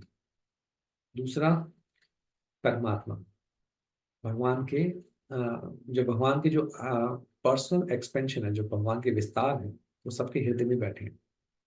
और तीसरा होता है भगवान, यानी जो परमात्मा है कृष्णा के ही विस्तार है। जब हम कहते हैं गोविंद तुम्हारे हृदय से था गोविंद विश्राम, शुद्ध भक्तों के हृदय में कृष्ण रहते हैं। और जो परमात्मा है वो भगवान कृष्ण का ही पर्सनल विस्तार है हमारे सबके हृदय में। अब उस परमात्मा के गुणों के बारे में हमें बताया गया है। जीवात्मा भी भगवान का विस्तार है, इसको विभिन्नांश कहते हैं। परमात्मा भी भगवान का विस्तार है। भगवान मतलब कृष्ण। जीवात्मा भी कृष्ण का विस्तार है, परमात्मा भी कृष्ण का विस्तार है। लेकिन दोनों विस्तार में फर्क है, वो विभिन्नांश है, ये पर्सनल है। ये भगवान का पर्सनल एक्सपेंशन है।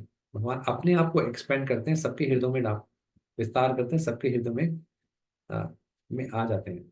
हालांकि लगता है कि भगवान विभाजित हो गए, सबके हृदय में आ गए, लेकिन भगवान कभी विभाजित नहीं होते, डिवाइडेड नहीं होते। 1 - 1 = 1 भगवान की लैंग्वेज में, वहां पर मैथमेटिक्स से काम नहीं करती। ईशोपनिषद में आपने पढ़ा होगा कि भगवान पूर्ण है, उनसे जो निकलता है वो भी पूर्ण है। अगर भगवान से कोई निकला तो भगवान खत्म नहीं हो जाते। तो ये है, आगे बढ़ते हैं। 14 अब यहां से परमात्मा के बारे में बताना शुरू कर रहे हैं। भगवान स्वयं कृष्ण। सर्वतपानी पादम तत् सर्वतो शिशिरो मुखम सर्वता श्रुतिमल लोके। आगे क्या है? सर्वम सर्वम आवृत्य तिष्ठति। क्या कह रहे हैं? उनके हाथ हर जगह है, उनकी आंखें हर जगह है, उनका सर हर जगह है, उनका मुख हर जगह है, उनके कान हर जगह है। इस प्रकार से परमात्मा हर जगह विद्यमान है। ठीक है, प्रॉपर देखते हैं तात्पर्य में, पूरा तो तात्पर्य नहीं पढ़ सकते। अच्छा, इससे हमें क्या लेना चाहिए, सीखना चाहिए? भगवान के हाथ सर, आंखें हर जगह, कि हर कार्य को भगवान मेरे, हर कार्य को भगवान विटनेस कर रहे हैं, देख रहे हैं। कृष्णा, कृष्णा दोनों है। कृष्ण का एक पर्सनल फॉर्म भी है, कृष्णा इम्पर्सनल भी है। कि भगवान सिर्फ ऐसे नहीं इम्पर्सनल, भगवान का एक इस रूप में हर जगह विद्यमान भी है ना। भगवान पूर्ण ब्रह्म के रूप में हर जगह विद्यमान भी है, लेकिन भगवान का एक पर्सनल फॉर्म भी है। जब अर्जुन ने पूछा क्वेश्चन, आपने देखा होगा ना 12वें अध्याय में आई थिंक, कि भगवान किस फॉर्म की, इससे पहले जो गीता पढ़ाई होगी किसी ने, किस फॉर्म की वर्शिप करें, तो भगवान कह रहे हैं मेरा ब्रह्म में जो प्रकृति है बड़ी मुश्किल होती है, लेकिन मेरे पर्सनल फॉर्म की पूजा करनी चाहिए, व्यक्तिगत फॉर्म। तो भगवान कह रहे हैं मेरे हाथ, पैर, आंखें, सर, मुख, कान हर जगह है, मैं हर जगह विद्यमान हूं।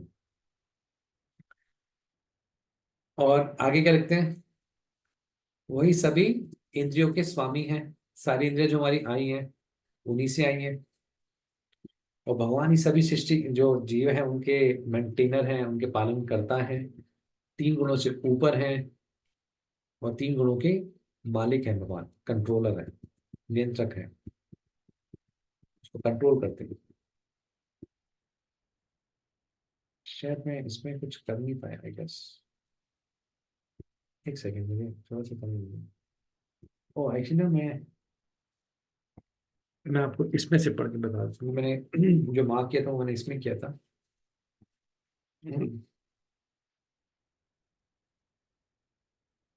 मैं देख रहा हूँ कुछ हाईलाइट दिख नहीं रहा मुझे इसके अंदर। अब हम आगे बढ़ रहे हैं श्लोक नंबर 13 से लेके।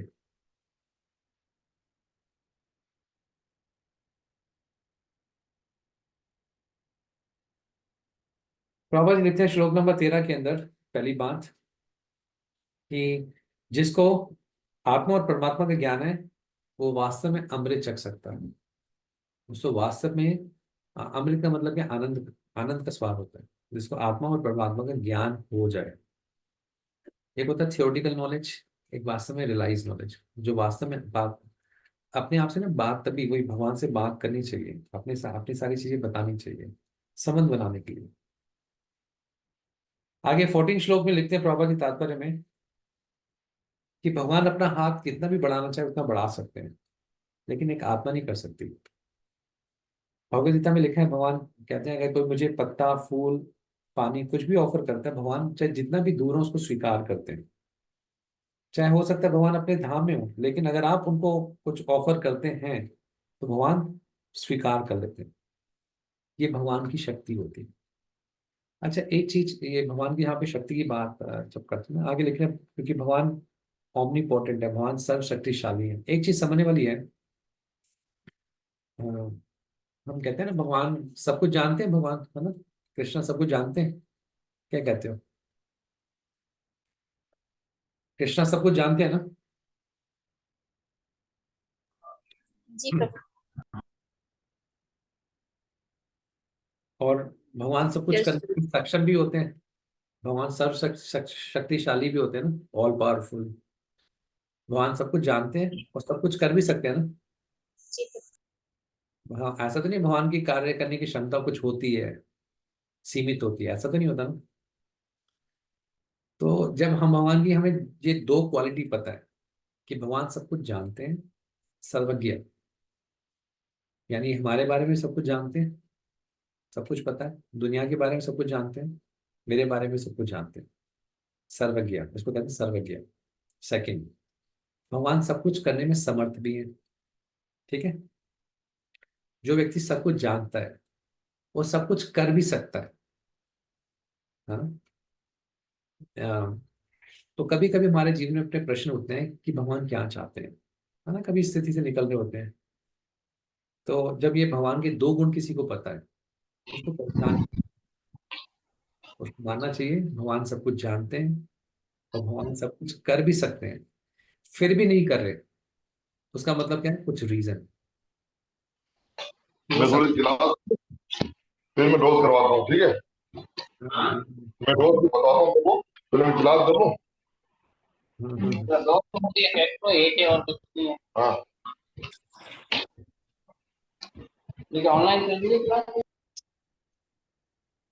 हम्म। ठीक है। तो भगवान की दो क्वालिटीज की बात करें। सर्वज्ञ, सब कुछ भगवान जानते हैं और सब कुछ कर भी सकते हैं, फिर भी नहीं कर रहे। इसका मतलब क्या है? कुछ कारण है ना। All powerful and all nowhere, कहते हैं ना, all knowing thing, whatever, full knowledge of everything, फिर भी कुछ नहीं कर रहे। अब आगे आगे आएगा भी। भगवान हर किसी का पास्ट भी जानते हैं, क्या आपने किया है, अभी क्या कर रहे हो ये भी जानते हैं, आगे क्या होगा ये भी जानते हैं। इसको कहते हैं जानना। इसलिए कभी हमारे जीवन में, इससे हमें क्या प्रैक्टिकल एप्लीकेशन मिलती है, कभी हमारे जीवन में कुछ चुनौतियां आए, कुछ समझ नहीं आ रहा कि क्या भगवान चाहते हैं, और ये भगवान का तरीका होता है। कभी कभार भगवान चुप रहते हैं, ऐसा लगता है चुप हो गए, कुछ नहीं समझ आता, ये भगवान का तरीका है। भगवान के दो इंपॉर्टेंट रोल होते हैं हर जीवात्मा के लिए, हम सब के लिए। पहली चीज, हमारा सुधार हो सके, ठीक है। दूसरा, हम मतलब सुधार, हम आगे बढ़े, इंप्रूव कर सके, हम जहाँ पे हैं उससे आगे बढ़ सके। दूसरी चीज कि हम भगवान के प्रति जो प्रेम है उसको विकसित कर सके। एक तरीके से यही आगे बढ़ने की निशानी होती है, क्योंकि कृष्णा आपको अपनी तरफ खींचना चाहते हैं ना। एक सेकंड, मैं कोई आया है मुझे।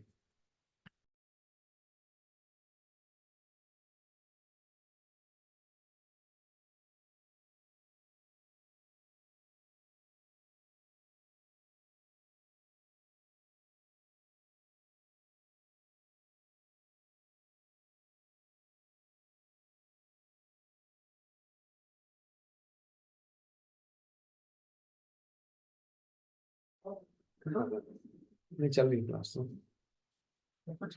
सो भगवान सर्वज्ञ भी हैं और भगवान सर्वशक्तिशाली भी हैं। तो दो इंपॉर्टेंट रोल वहां पे भगवान की, क्योंकि भगवान हमें इंप्रूव कराना चाहते हैं और अपना व्यक्तिगत संबंध बनाना चाहते हैं, ठीक है। सो जो व्यक्ति सब कुछ जानता है, सर्वज्ञ है और शक्तिशाली भी है, सब कुछ करने में सामर्थ्य भी रखता है, तो हमारे जीवन में अगर नहीं हो रहा तो कुछ कारण है, ठीक है। 15 श्लोक के तात्पर्य में प्रभुपाद जी लिखते हैं कि ये समझना चाहिए, जो इंद्रिय है ना वास्तव में हमारी नहीं है।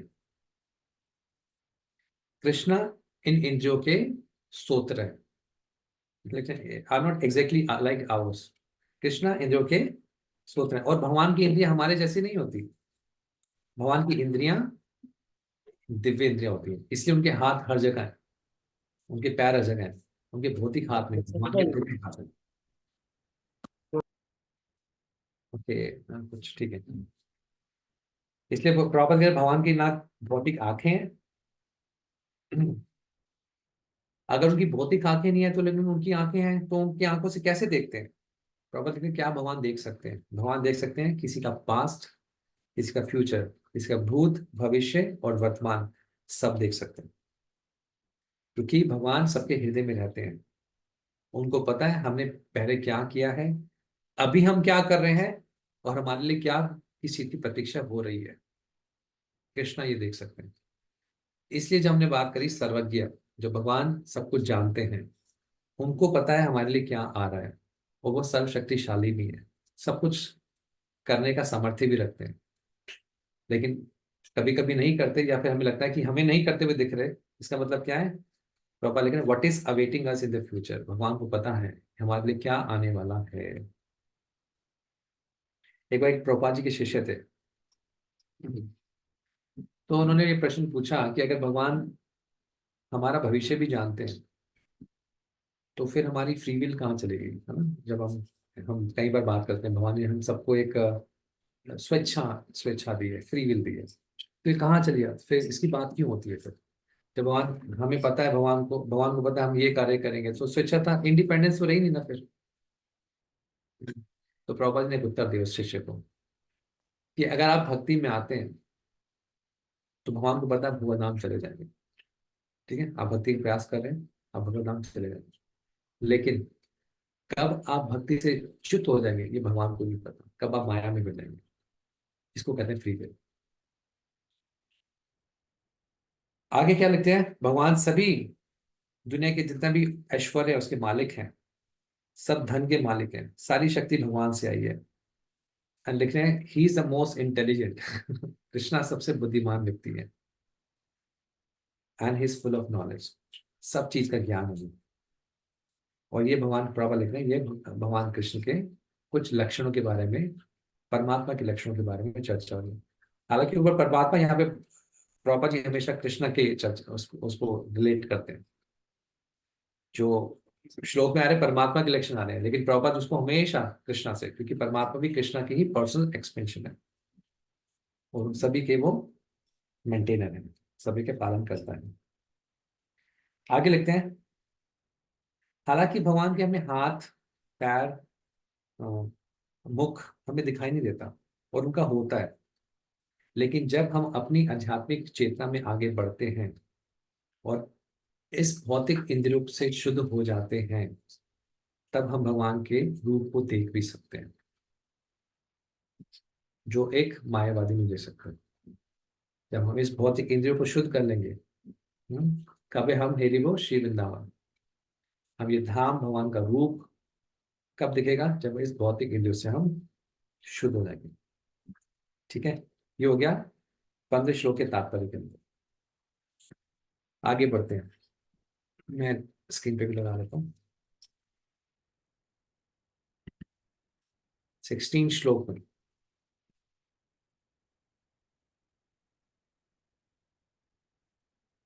16 श्लोक है, हाँ ठीक है। अब इसमें परमात्मा के कुछ गुणों को और बता रहे हैं। क्या वो हर जगह विद्यमान है, चाहे चर हो अचर हो, वो सूक्ष्म है और हमारी भौतिक इंद्रियों के परे है, उसको जानने, उनको देखने और उसको जानने के परे है। चाहे वो बहुत दूर भी है लेकिन बहुत करीब भी है। प्रभुपाद जी तात्पर्य में इसको समझाते हैं कि वैदिक शास्त्रों में क्या लिखा गया है। वो ये कह रहे हैं, हम अपने इस भौतिक इंद्रियों से और इस मन से भगवान को नहीं समझ सकते, लेकिन जिसका मन शुद्ध हो जाए कृष्ण भक्ति के प्रयास, कृष्ण भावनामृत या कृष्ण कॉन्शियसनेस के प्रयास के द्वारा, भक्ति के प्रयास से कॉन्स्टेंटली, निरंतर, तब वो भगवान को जान सकता है। और फिर आगे ब्रह्म संहिता का श्लोक आगे उदित करते हुए प्रभात बताते हैं, जिसके आंखों में भगवान के प्रति प्रेम है, कृष्ण के प्रति प्रेम है, वो निरंतर कृष्ण को देख सकता है। आगे 17वें श्लोक में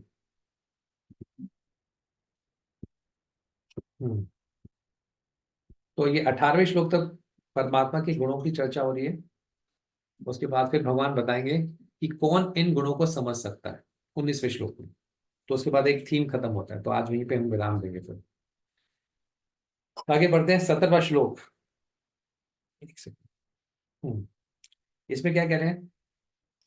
हालांकि ऐसा देखने को लगता है कि परमात्मा हर किसी के हृदय में निवास करते हैं, तो लगता है कि वो डिवाइड हो जाते हैं। एक परमात्मा थे, वो सबके हृदय में चले गए और डिवाइड हो गए, लेकिन कभी भी उनका विभाजन नहीं होता, वो हमेशा एक रहते हैं।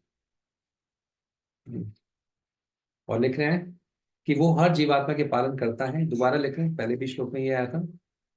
और वो सबको, ऐसे लिख रहे हैं, सबको क्या, वो डिवोर्स, मतलब वो खा जाते हैं और दोबारा विकसित करते हैं। तो प्रभुपाद जी इसका मतलब बताते हैं, खाने का मतलब, ऐसे निगलने का मतलब क्या होता है और विकसित करने का मतलब क्या होता है। तो प्रभुपाद जी पहले लिखते हैं कि 11वें अध्याय में भी ये चर्चा होती है, आपने पहले चर्चा भी की, जब भगवान बता रहे कि मैंने सभी योद्धाओं को निगल रहा हूँ, दिखाते हैं अर्जुन को। तो भगवान के निकलने का मतलब क्या होता है? निकलने का मतलब है कि भगवान समय के रूप में, काल के रूप में सबकी एनालिशन, सबका संहार करते हैं। He's killer of all, proper लिखते हैं, काल के समय में सबको नष्ट कर देते हैं। फिर जब दोबारा सृष्टि होती है तो सबको पुनः स्थापित करना होता है, तो दोबारा उनका विकासित करण या उसका डेवलपमेंट दोबारा हो जाता है। तो समय के रूप में भगवान सब कुछ खा लेते। भगवान की जो ये शक्ति है ना, काल शक्ति, ये क्षय शक्ति होती है, इसके द्वारा सब चीजों का क्षय होता है, खत्म, नष्ट होती रहती है। जो भी हमारे पास है क्षय हो जाएगा। हर चीज इस दुनिया की भगवान की काल शक्ति के अंदर है। इसलिए हम कहते हैं बहुत ही चीजें टेम्परेरी क्यों है, कि भगवान निकल जाते हैं, भगवान की अपनी शक्ति के कारण सब कुछ निकल जाएंगे। हमारा शरीर, हमारी सुंदरता, हमारे शरीर का बल, सौंदर्य, और हमारी जितने शरीर के जितने भी और आपस में जो आपकी वेल्थ है, सब निकल जाएगी। कृष्णा डिवोर्स, भगवान निकल जाएंगे काल के रूप में, सब कुछ खत्म हो जाएगा। काल भगवान की क्षय शक्ति है, हर चीज का क्षय हो जाएगा, हर चीज नष्ट होती रहेगी। हर चीज इस संसार में जो है उसकी उत्पत्ति होती है, वो बढ़ती है, आगे संतान, जैसे हमारे हमारे जैसे शरीर के विकार होते हैं, संतान उत्पत्ति होती है, फिर शरीर ढहता है, एक दिन शरीर खत्म हो जाता है। यह है काल शक्ति की। फिर दोबारा समय आता है क्रिएशन का, तो भगवान फिर दोबारा क्रिएशन करते हैं, सृष्टि की स्थापना होती है। आगे भगवान सभी जो रोशनी के स्रोत हैं और इस अंधकार से परे हैं, वही ज्ञान है, वही ज्ञान के लक्ष्य हैं, भगवान निकले और वो सबके हृदय में बैठे परमात्मा। अब भगवान कृष्ण, ये कौन बोल रहा है? कृष्णा बोल रहे हैं, परमात्मा आपके हृदय में बैठे। इतनी बड़ी बात है ये, एक इंफॉर्मेशन कि भगवान आपके हृदय में बैठे हैं, परमात्मा हृदय में बैठे हैं, जो कृष्णा के अंश है।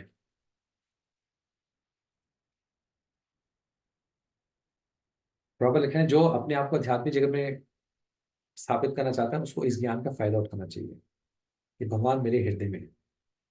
और भगवान हृदय में क्या है? सुप्रीम कंट्रोलर है, सब कुछ कंट्रोल कर रहे हैं, मुझे भी मेंटेन कर रहे हैं, मेरा भूत भविष्य वर्तमान काल जानते हैं।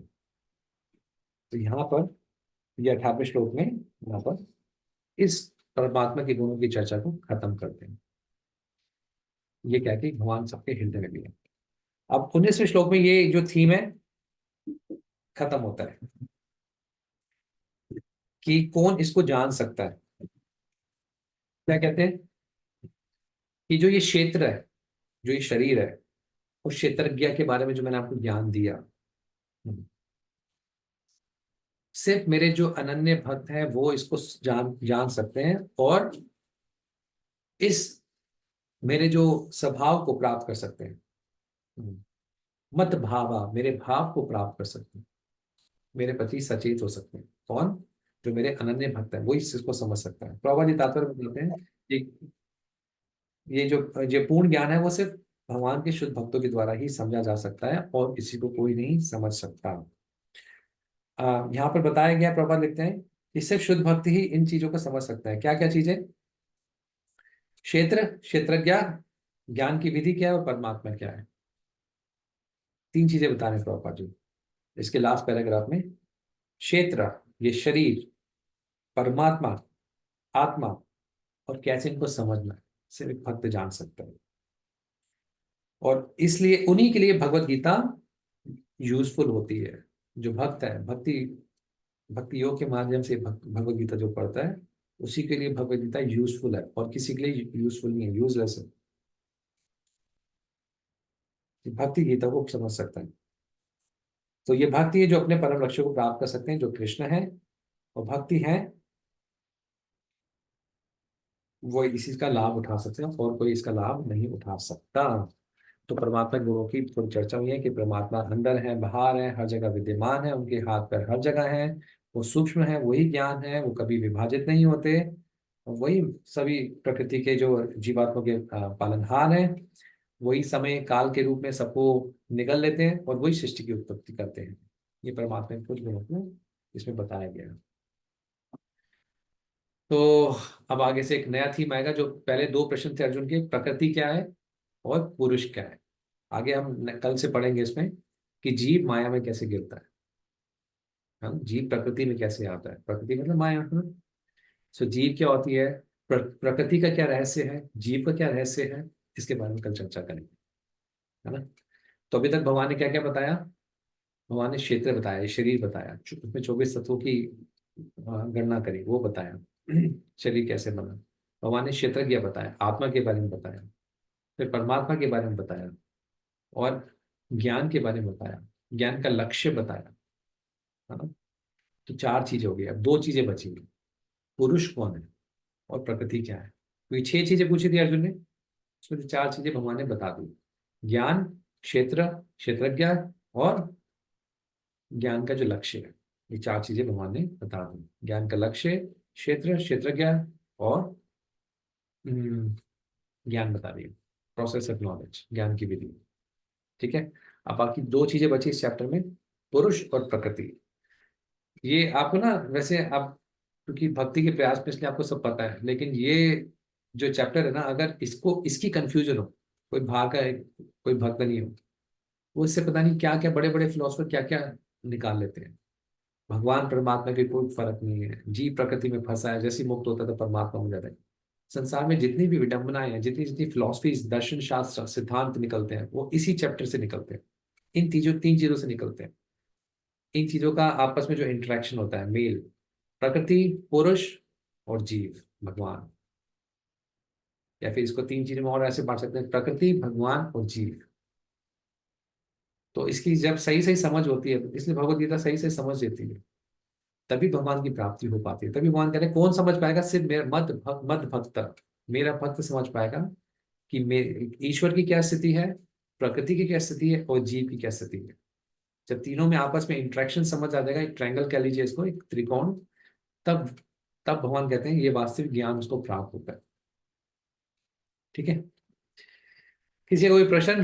विराम देते हैं, कल फिर चर्चा करते हैं। आज शायद दीन पावनी माता जी की तबीयत खराब थी तो आ नहीं पाए आज, और कल से वो भी रहेंगे।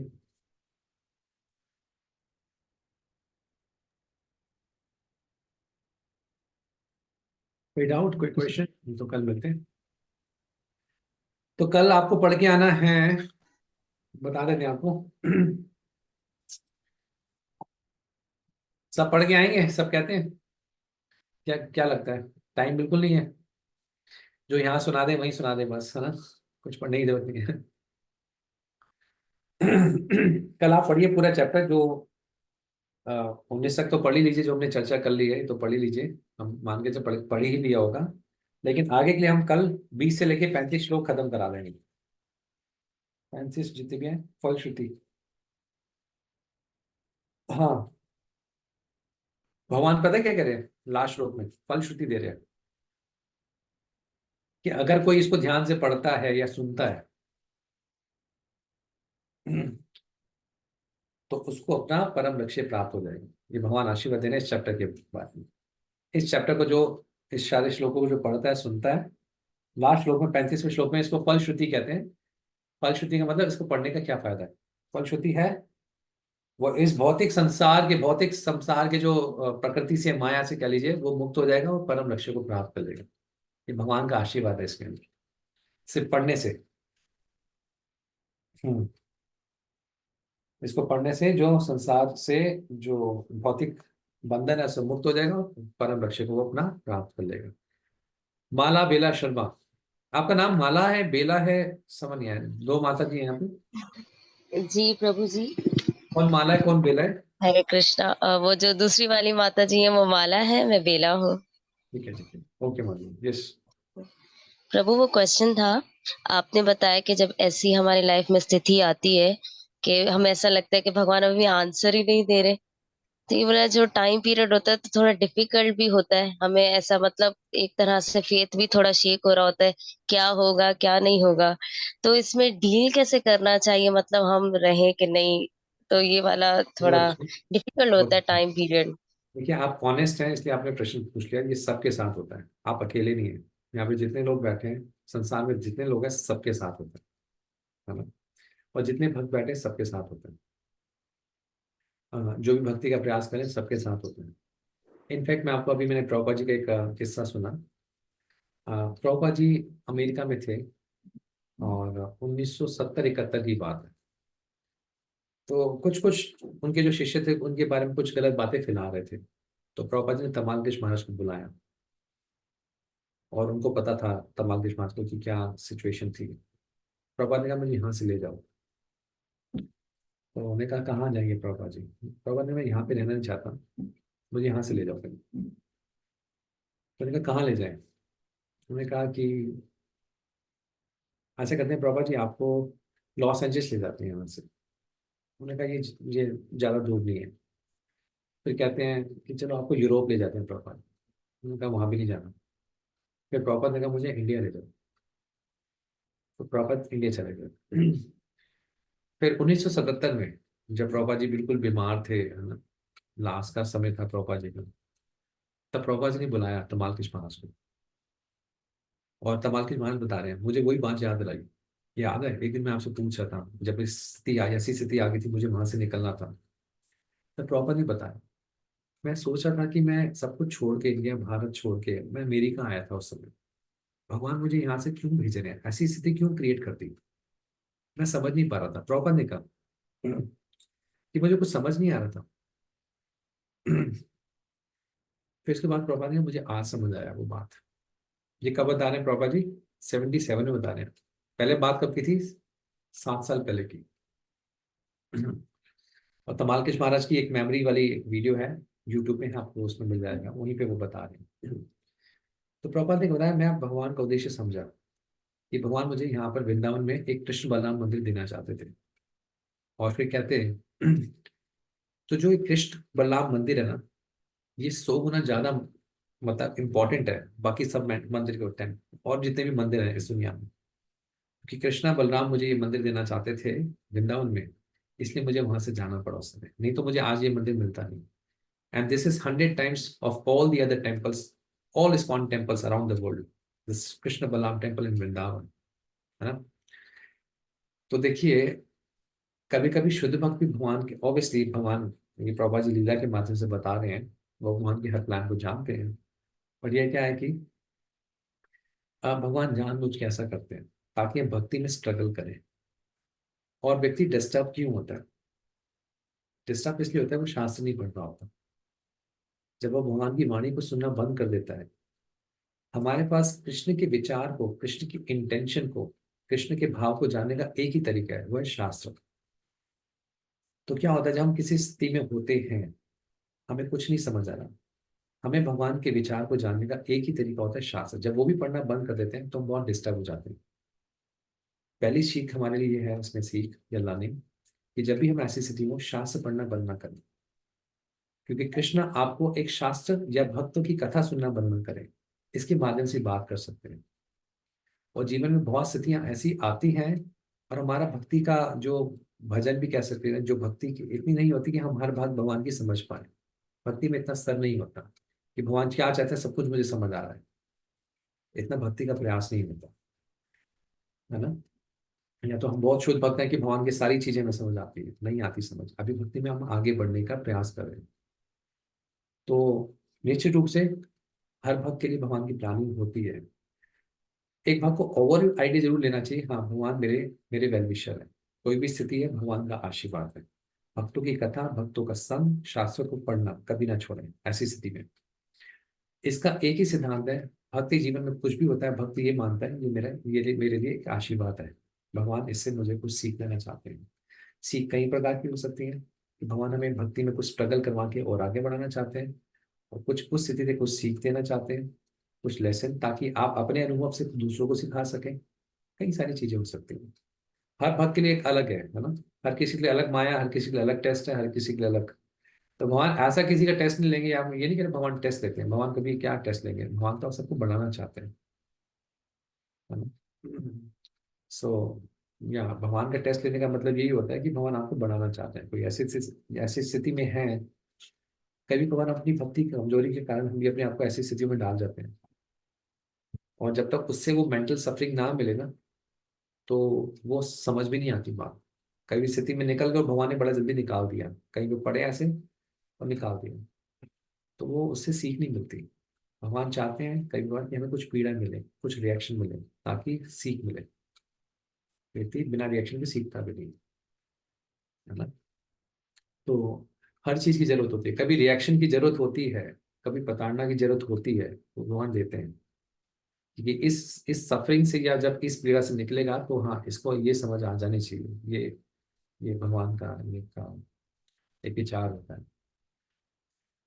और एक भक्त को हमेशा प्रार्थना करते रहनी चाहिए, किसी भी स्थिति में हो, चाहे वो स्थिति आई है नहीं आई, और आपकी हर स्थिति में आपका स्मरण हो सके। तो स्मरण करने का एक ही तरीका है, आप भक्तों का संग, शास्त्रों को पढ़ते रहिए, भक्तों से कथा सुनते रहिए, और सेवा में लगे रहिए। है ना। सीखने तो बहुत आएंगे, लेकिन इन चीजों को नहीं छोड़ना। हो सकता है कुछ चीजें आपको जल्दी समझ आए, कुछ चीजें शायद 10 साल के बाद समझ आए। जैसे प्रभा जी 6 साल के बाद बता रहे हैं, अब मुझे समझ आया, पहले नहीं समझ आया कि भगवान मुझे क्यों भेज रहे हैं आज, है ना। तो अलग different stock for different folks, है ना। हर किसी के लिए अलग अलग निशाने होते हैं, अलग अलग तरीका होता है आगे बढ़ाने का। तो हर किसी के अलग यूनिक सिचुएशंस है। और कुछ किसी का प्रश्न? प्रभु जी हरे कृष्णा, एक और क्वेश्चन है। इससे पहले कोई और पूछ लें, क्योंकि और भी कोई पूछना चाहते हैं, नहीं तो फिर टाइम से पहले खत्म नहीं करना। यस, रोमपाद प्रभु। हरे कृष्णा प्रभु जी। प्रभु जी, माता जी ने हमें पांचवें श्लोक के अंदर 5 चीजें बताई थी, आनंदमय, प्राणमय, ज्ञानमय और विज्ञानमय। लेकिन पांचवा जो लफ्ज अब समझ में नहीं आया था हमें, आनंदमय, प्राणमय, ज्ञानमय, विज्ञानमय, पांचवा क्या था वो समझ में नहीं आया था कुछ। हमारे अंदर 5 प्रकार की चेतनाएं होती हैं। वैसे योगा सूत्र में इसको, तैत्तिरीय उपनिषद का ये श्लोक है, यहाँ पे ये चीज बताई गई है। इसको एक तरीके से कह सकते हैं 5 तरीके के शरीर होते हैं हमारे। ठीक ठीक। तो 5वां जो शरीर है जो आप बात कर रहे हैं, वो है आनंद में, जब आपको परमात्मा का साक्षात्कार हो जाता है, भगवान का साक्षात्कार हो जाता है, तो जीवात्मा हमेशा आनंद में रहती है। उससे पहले एक जब ये इन चीजों की चर्चा हुई थी तो मैंने बताया था कि आत्मा सच्चित आनंद है। तो ऐसा क्या कारण है कि सच्चित आनंद होते हुए हम हमेशा, आत्मा का जो नेचर है, हम आत्मा है ना, हमारा नेचर है कि हमेशा आनंद में रहना। आनंद में रहने का हमारा नेचर है हमेशा, हम बने ही आनंद से हैं, तो भी हम आनंद में क्यों नहीं रह पाते, इतने संसार में दुख क्यों हम झेलते हैं। उसका कारण फिर हमने बताया कि हम इस चेतना के स्तर पर नहीं पहुंचे, आनंदमय चेतना, कि भगवान से अपना संबंध नहीं जाना और उस संबंध में रह के कार्य नहीं हुआ। जब हम भगवत प्राप्ति कर लेते हैं, कृष्ण प्राप्ति कर लेते हैं, तो हमेशा आत्मा आनंद में रहती है। तो ये है, ठीक है। तो प्रभु जी, आनंदमय तो है, आनंदमय, प्राणमय, ज्ञानमय और विज्ञानमय, पांचवा पूछना चाह रहा था, पांचवा कौन सा है? 5वां समझाऊं? जी, पांचवा नहीं है इसमें। आनंद में 1, प्राणमय आनंद में 2। लास्ट है, आनंद में लास्ट जी, है। में अनमय, अनमय पहला ना, अनमय है, अनमय, प्राण में, ज्ञान में या मनो में एक ही चीज होती है, विज्ञान में, फिर उसके बाद आनंद में, ऐसे होता है। तो अगली बार कल की क्लास में क्वेश्चन मैं पूछूंगा, ठीक है। आप पढ़ के आइएगा पुराने जो इस आज का हमने डिस्कस किया, पुराना जो किया। सो सबसे पहले मैं पूछूंगा नहीं क्या क्या समझ आया, पूछेंगे कि क्या क्या जो हमने डिस्कस किया उसमें मैं प्रश्न बना के आपसे कल क्विज लूंगा, ठीक है। और किसी को कुछ प्रश्न हो? यस माता जी, आप पूछ लीजिए, फिर किसी का नहीं तो जल्दी से। जी प्रभु जी, हम जैसे आपने ह्यूमिलिटी डिस्कस किया, फिर आपने कहा था कि सेल्फ रिस्पेक्ट भी बताएंगे, तो वो ये थोड़ा टॉपिक अगर आप टच करते हैं कि देखो, एक होता है ना कि हमें मान की भावना नहीं रखनी चाहिए, एक होता है सेल्फ रिस्पेक्ट। ऐसा नहीं कि लोग हमें धिक्कारे, कोई भी नहीं चाहता कि मुझे लोग धिक्कारे, है ना। सेल्फ रिस्पेक्ट अलग बात होती है, एक सेल्फ रिस्पेक्ट होनी चाहिए, that you are accepted in society. कोई भी चाहता नहीं है कि मुझे धिक्कारे लोग यहाँ पे। तो एक एक सेल्फ रिस्पेक्ट होती है, एक होता है एक मान की भावना, है ना। सेल्फ रिस्पेक्ट का मतलब होता है कि लोग मुझे एक्सेप्ट करें, है ना। जैसे कि मैं चाहे मैं आप दोनों हो सकते हैं, लोग मुझे एक्सेप्ट करें। एक होता है मान की भावना, दोनों में फर्क है। हालांकि कल मैं इसको आपको और अच्छे से क्लैरिफाई करके बता दूंगा, क्योंकि आपने जस्ट पूछा ही है, तो मैं एक बार आपको इसको कल और क्लैरिफाई कर दूंगा। I want to keep my promise for finishing class before time मैं, ठीक है। तो समय से पहले क्लास खत्म करते हैं। कल कोई प्रश्न तो पूछ लीजिएगा, मैं इसको कल और अच्छे से समझा दूंगा। Hare Krishna, wish you all the best. Jagat Guru Srila Prabhupada की जय। निताई गौर प्रेमानंदे। हरि हरि बोल। हरे कृष्णा। हरे कृष्णा। ग्रेस हरे कृष्ण, हरे कृष्ण। प्रसादास प्रभु जी की जय। तमाम भक्त वैष्णववृंद की जय। जय श्री कृष्ण। तभी भक्त वैष्णववृंद की जय। आप सबका बहुत बहुत धन्यवाद। तो इसनाला प्रभु जी बहुत ही टेक्निकली तरीके से नहीं भगवत गीता के ये जो ज्ञान वाले चैप्टर हैं बता रहे हैं, तो जरा अच्छी तरह से तैयारी अर्जुन दास करिए। प्रभु, आपकी आवाज कम आ रही है। मैं बोल ही कम रहा हूँ प्रभु जी। थोड़ा तेज बोले ना प्रभु। थोड़ा तेज बोले प्रभु, बच्चे सो गए क्या?